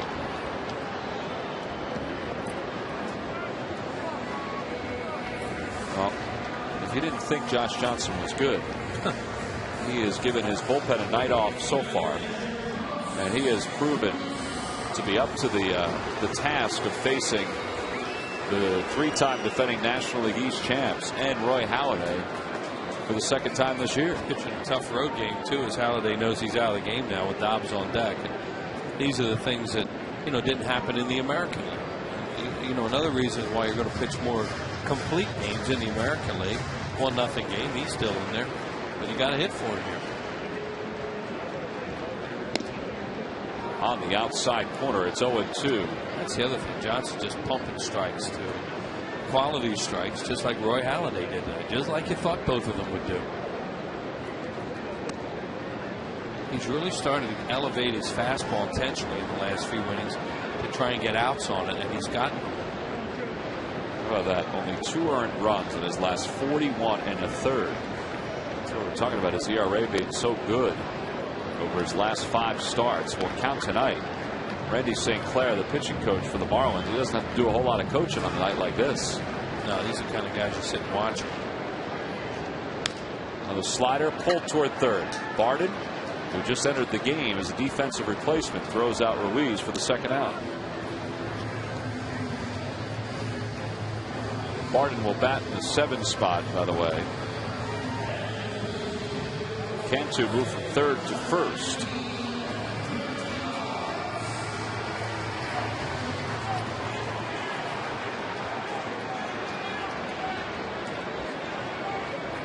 So 2 outs. Here's Greg Dobbs.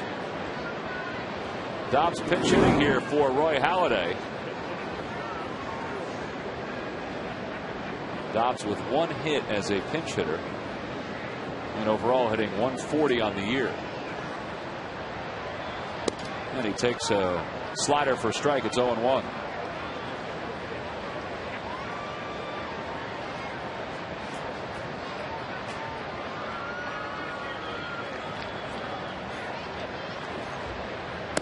Swing and a miss. It's 0-2. By the way, I said Barden was hitting 7th. It's 2nd in the lineup. Right, because Sanchez comes out.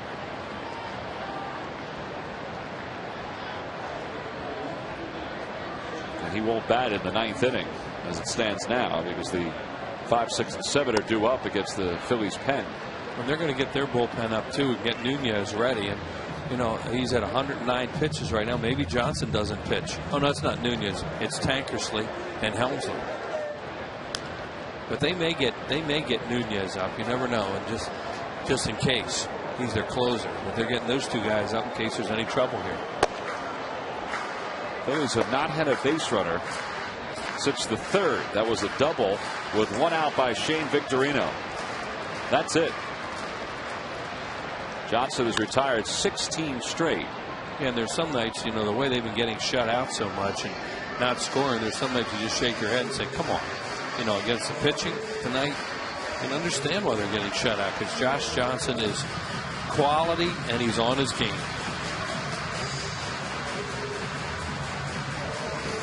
So Cantu way over toward the line. Charlie knew this was going to be a dogfight tonight. 1-2 the count to Dobbs. 2-2. How about you got 2 guys tonight, Wills? Johnson's ERA is at 1.91 with what he's done tonight. Halladay's dips to 1.96. Softly hit toward the left side. Barden has it on the run. Throws out Dobbs. Another 1-2-3 inning for Josh Johnson. He's retired 17 straight. Roy Halladay's night is done. We go to the ninth. The Phillies trail it by 1.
'17 straight, Wheels. 17 straights, and Shane Victorino's double back in the 4th inning. You see he's starting to elevate some fastballs.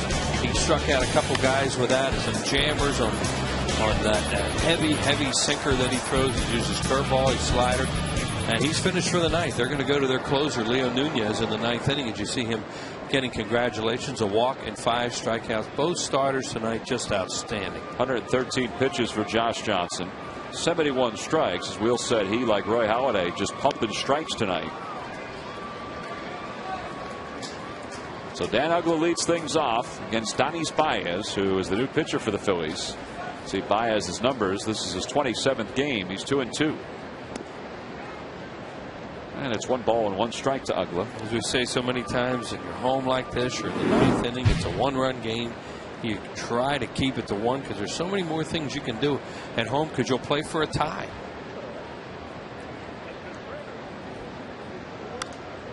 There's a pop-up straight back toward the Hall of Fame club, and it's 1-2. There is Leo Nunez, the closer for the Marlins, just starting his warm-ups. He's good too. He's tough.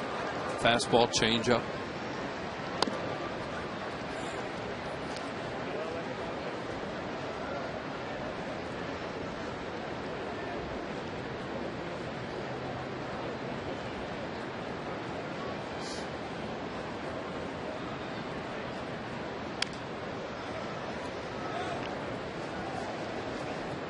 Phillies will head to Boston after this game. Meanwhile, the Marlins head to Tampa. Take on the Tampa Bay Rays in a 3-game series.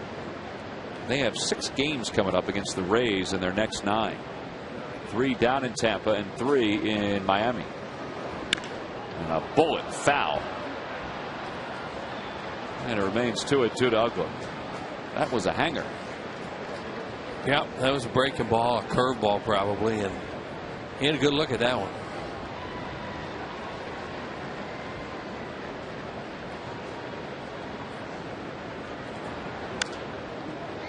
Pitchers really don't care though how far you hit them foul. You just don't look. Just another strike.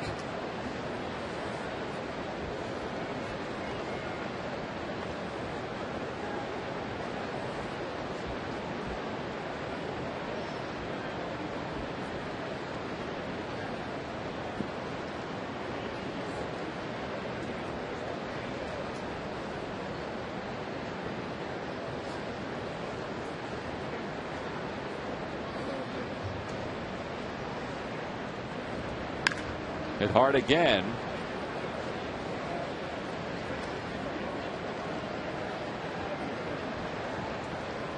They're trying to figure out where that ball went.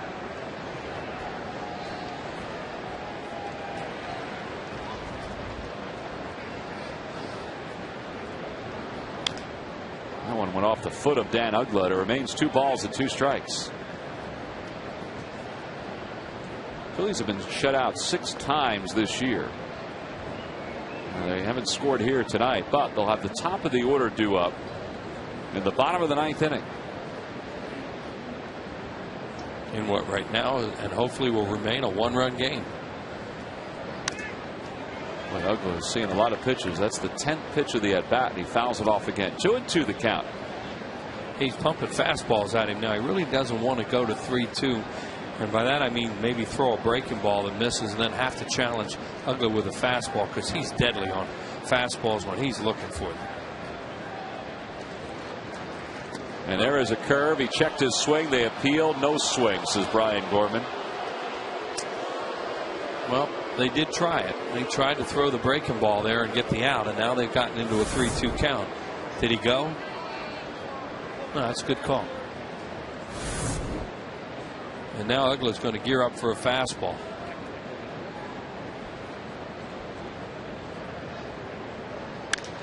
And he gets one, and he hits it in the air to right field pretty deep. Jason Worth going back. Does he have room? He jumps, and it is gone. A home run for Dan Uggla, and it's now 2-0 Florida. Opposite field is 14th of the year.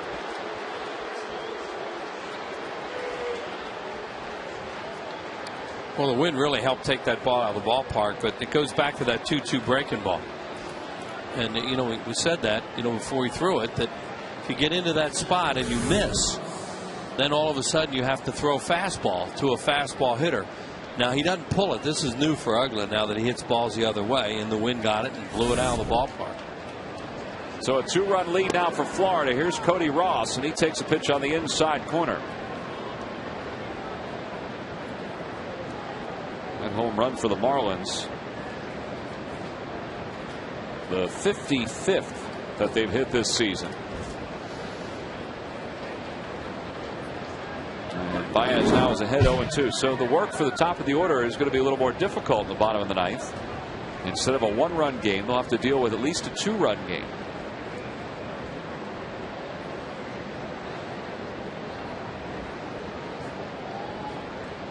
Leo Nunez continues to loosen in the pen. And a called strike 3. Fastball right down the chute. 1 away here in the 9th.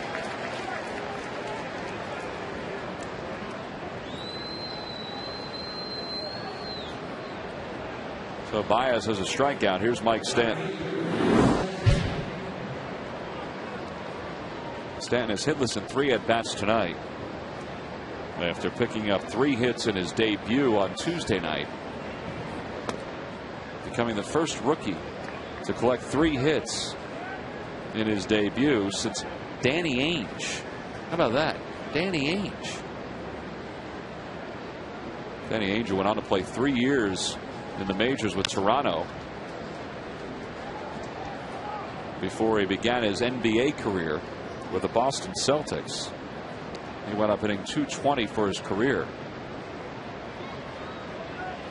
Well, Stanton, you know, we talked about him the other night that in the first inning or second, whenever he had that shot of him, he was just watching the game, you know, just paying attention.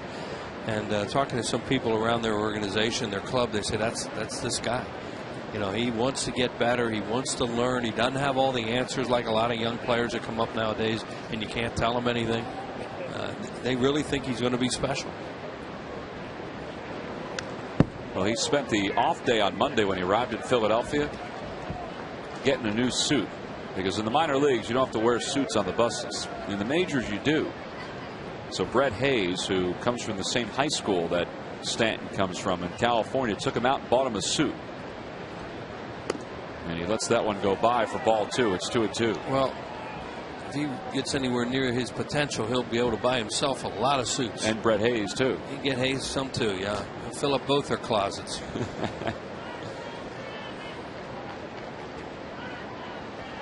And a swing and a miss at a breaking ball. Ruiz applies the tag. Second time Stanton's been struck out tonight. 2 outs here in the 9th. Hey, tonight on Sports Night, get highlights and a recap of this ball game against the Marlins. Plus, the Flyers pick up the pieces after the season-ending loss to the Blackhawks. And the latest from the Eagles, they close out their OTAs. Get all the news Philly fans need to know on Toyota Sports Night. That's tonight at 10 on Comcast Sportsnet. Ronnie Paulino is 1 for 3, a single and 2 strikeouts.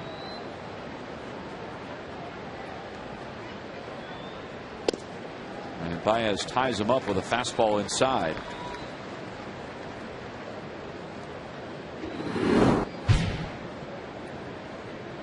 Paulino's taken over the everyday catching duties for the Marlins from John Baker. And he's hit over 300 since being inserted into the starting lineup.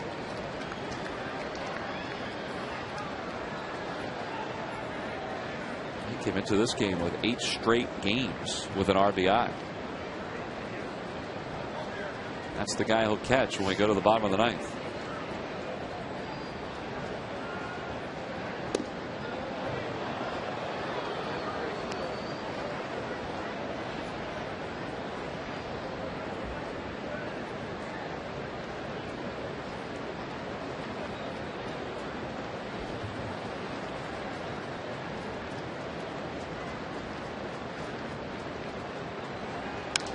Off the end of the bat, a flare to center field. Chase Utley on the run. He calls everybody off, makes the grab, backpedaling, and the inning is over. But Dan Uggla makes sure that the Marlins and Leo Nunez have a 2-run lead to work with as we go to the bottom of the 9th with the top of the order due up.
Lead thanks to Dan Uggla. Dan's opposite field home run meant that he was going to be safe at home plate.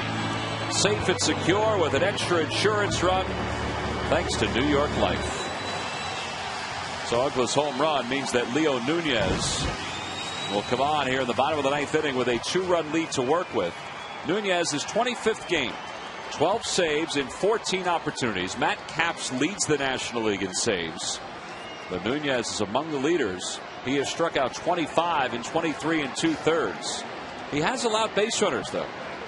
17 hits during his outings this year, and he'll face the top of the order for the Phillies.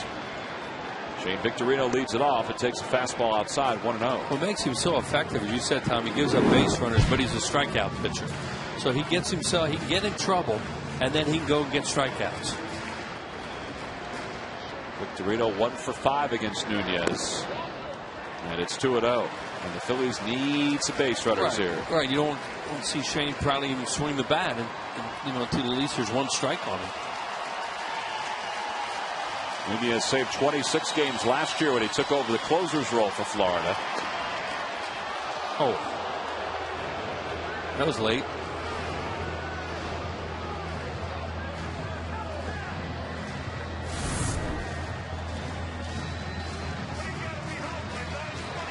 Ronnie Polito really pulled that one up from below the knees. Oh, he thought it was low.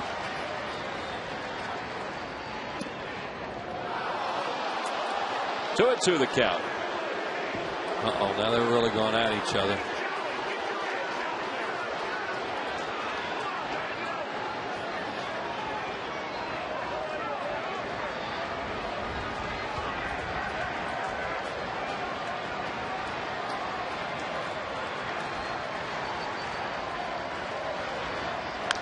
Towards second base. Uggla's got it. And one out here at the bottom of the ninth. So the Phillies down 2-0. And there's one away. And the batter will be Placido Polanco.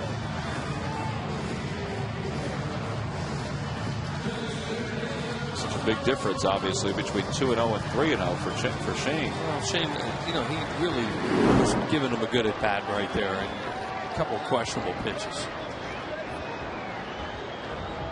You know, he wants to say something right now.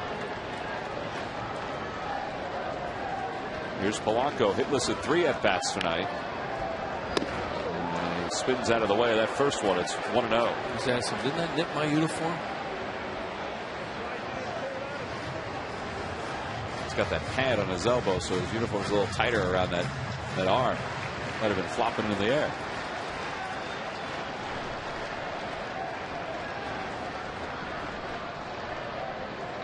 Two and 0 the count. So Nunez has fallen behind the first two hitters, 2-0. Polanco has 11 at bats against Nunez. Don't forget these guys faced each other when Nunez was with the Kansas City Royals. He's 2 for 11 against him in his career. That's a strike on the outside corner at 92. Wheel said Nunez, a strike guy, is out not only because he's got a pretty good fastball, but he's got a really good changeup. Freddie Gonzalez waited last year until Matt Lindstrom got hurt and really struggled as the closer. Insert Nunez into that closer's role. That changeup, he'll use it on both left and right, but left-handed hitters, that's a tough pitch for them. Opposite way, down the right field line. On the run is Stanton, and the wind's going to carry that right into the stands. That wind is really picked up, and you can see how it took Dan Uggla's ball last inning, or the top of the inning. And, you know, that Phillies could get somebody on. They got two good left-handed hitters coming up to power in Utley and Ryan Howard. It's even 2 balls and 2 strikes to Polanco. Phillies have managed 3 hits tonight. Their last one was a double by Victorino back in the third.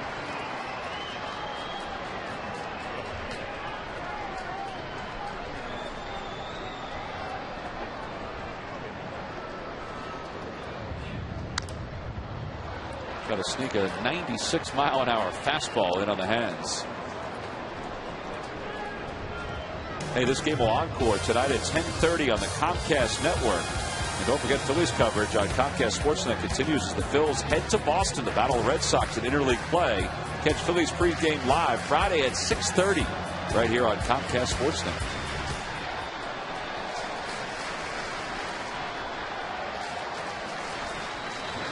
Up high, it's 3-2. Well, he's got that 2-run lead, does Nunez, and right-handed batter here in Polanco. He's just been pumping fastballs at him. And probably giving him a good at bat.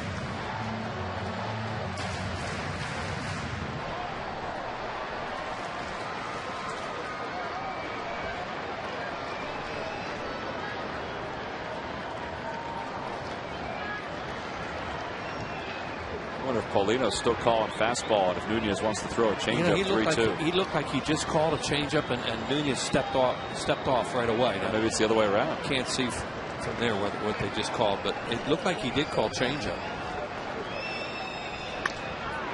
A liner toward right center field. That's going to drop in for a base hit. It's going to go to the warning track. Polanco going to try for 2. He'll get there standing. Well, you can really see how the ball is being moved every which way once it gets it up into the air. Right field. Right field is the place. And now you got two left-handed hitters with pop coming up. Got a little bit of life for the Phillies off of this base hit. One fastball after another. Whoever wanted fastball won. And right down the middle. And you see Nunez right there trying to throw a little body English on it to hope one of his fielders could get there. Ross cut it off. I don't think that Polanco would have tried for third anyway if it got by him, but he did a good job cutting it off. And here's Chase, who doesn't have a hit in 5 at-bats against Nunez in his career. Chase is 0 for 2 tonight. He walked his first time up. Phillies trail at 2-0, but the tying run is at the plate. They play Chase to pull in the infield, deep in the outfield. And he takes a fastball for a strike. It's 0-1. You think Nunez, even with that power stuff that he has, would try and stay away the way he did on that first pitch. And if Chase is going to beat him, hit it the other way where the wind's going to knock the ball down more.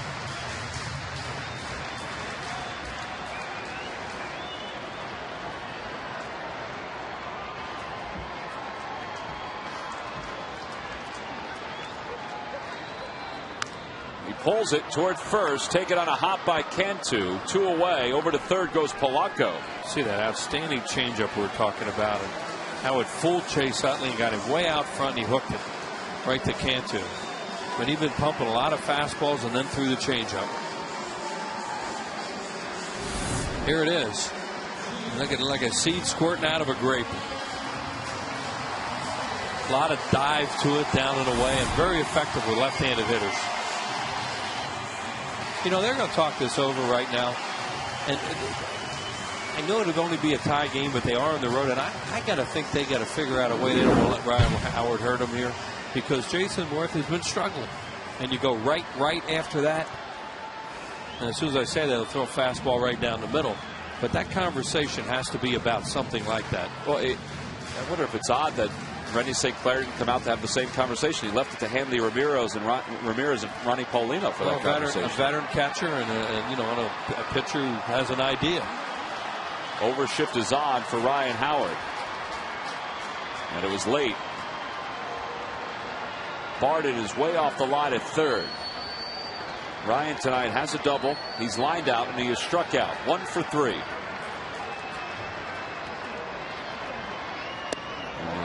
Way out in front of a changeup, and it's 0-1. Right, you're not going to give in. At least early, I wouldn't think. Ryan does have 2 hits and 5 at-bats against Nunez.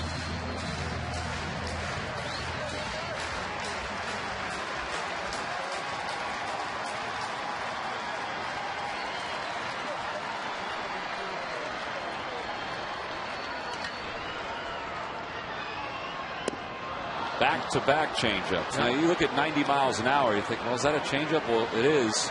His fastball is at 94, 95, and he does throw that changeup at 88, 89, 90. And no surprise, no fastballs early in the count. You know, that's what they're talking about out there. They're not going to give in here.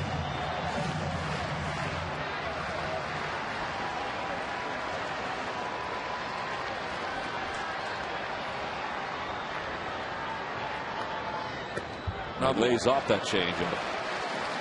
People were marveling the other night that Steven Strasburg of the Nationals is throwing a changeup at 91. Well, that's what Nunez is doing here.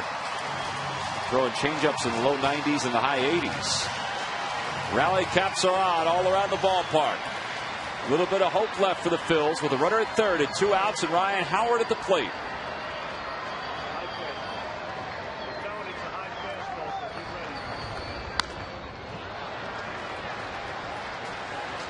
Ryan stays alive. It remains 1-2. 4 changeups. Now they're going to talk again. Here comes Hanley Ramirez, and he wants to know what they're going to do too.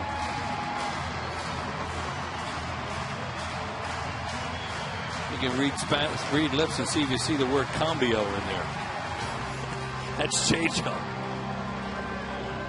Well, they're being pretty cautious.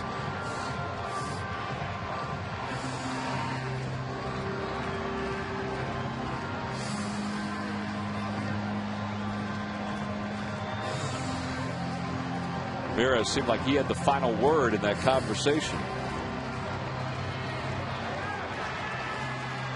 1-2 the count. Polanco takes his walking lead off third. Ryan staying alive. Another one. Boy, are they dedicated right now to not letting him beat him with a fastball. And that is smart. There's Jason waiting for a chance. If Ryan gets on, it means that the tying run is on base with 2 outs for Jason, because Polanco's already aboard. He's at third.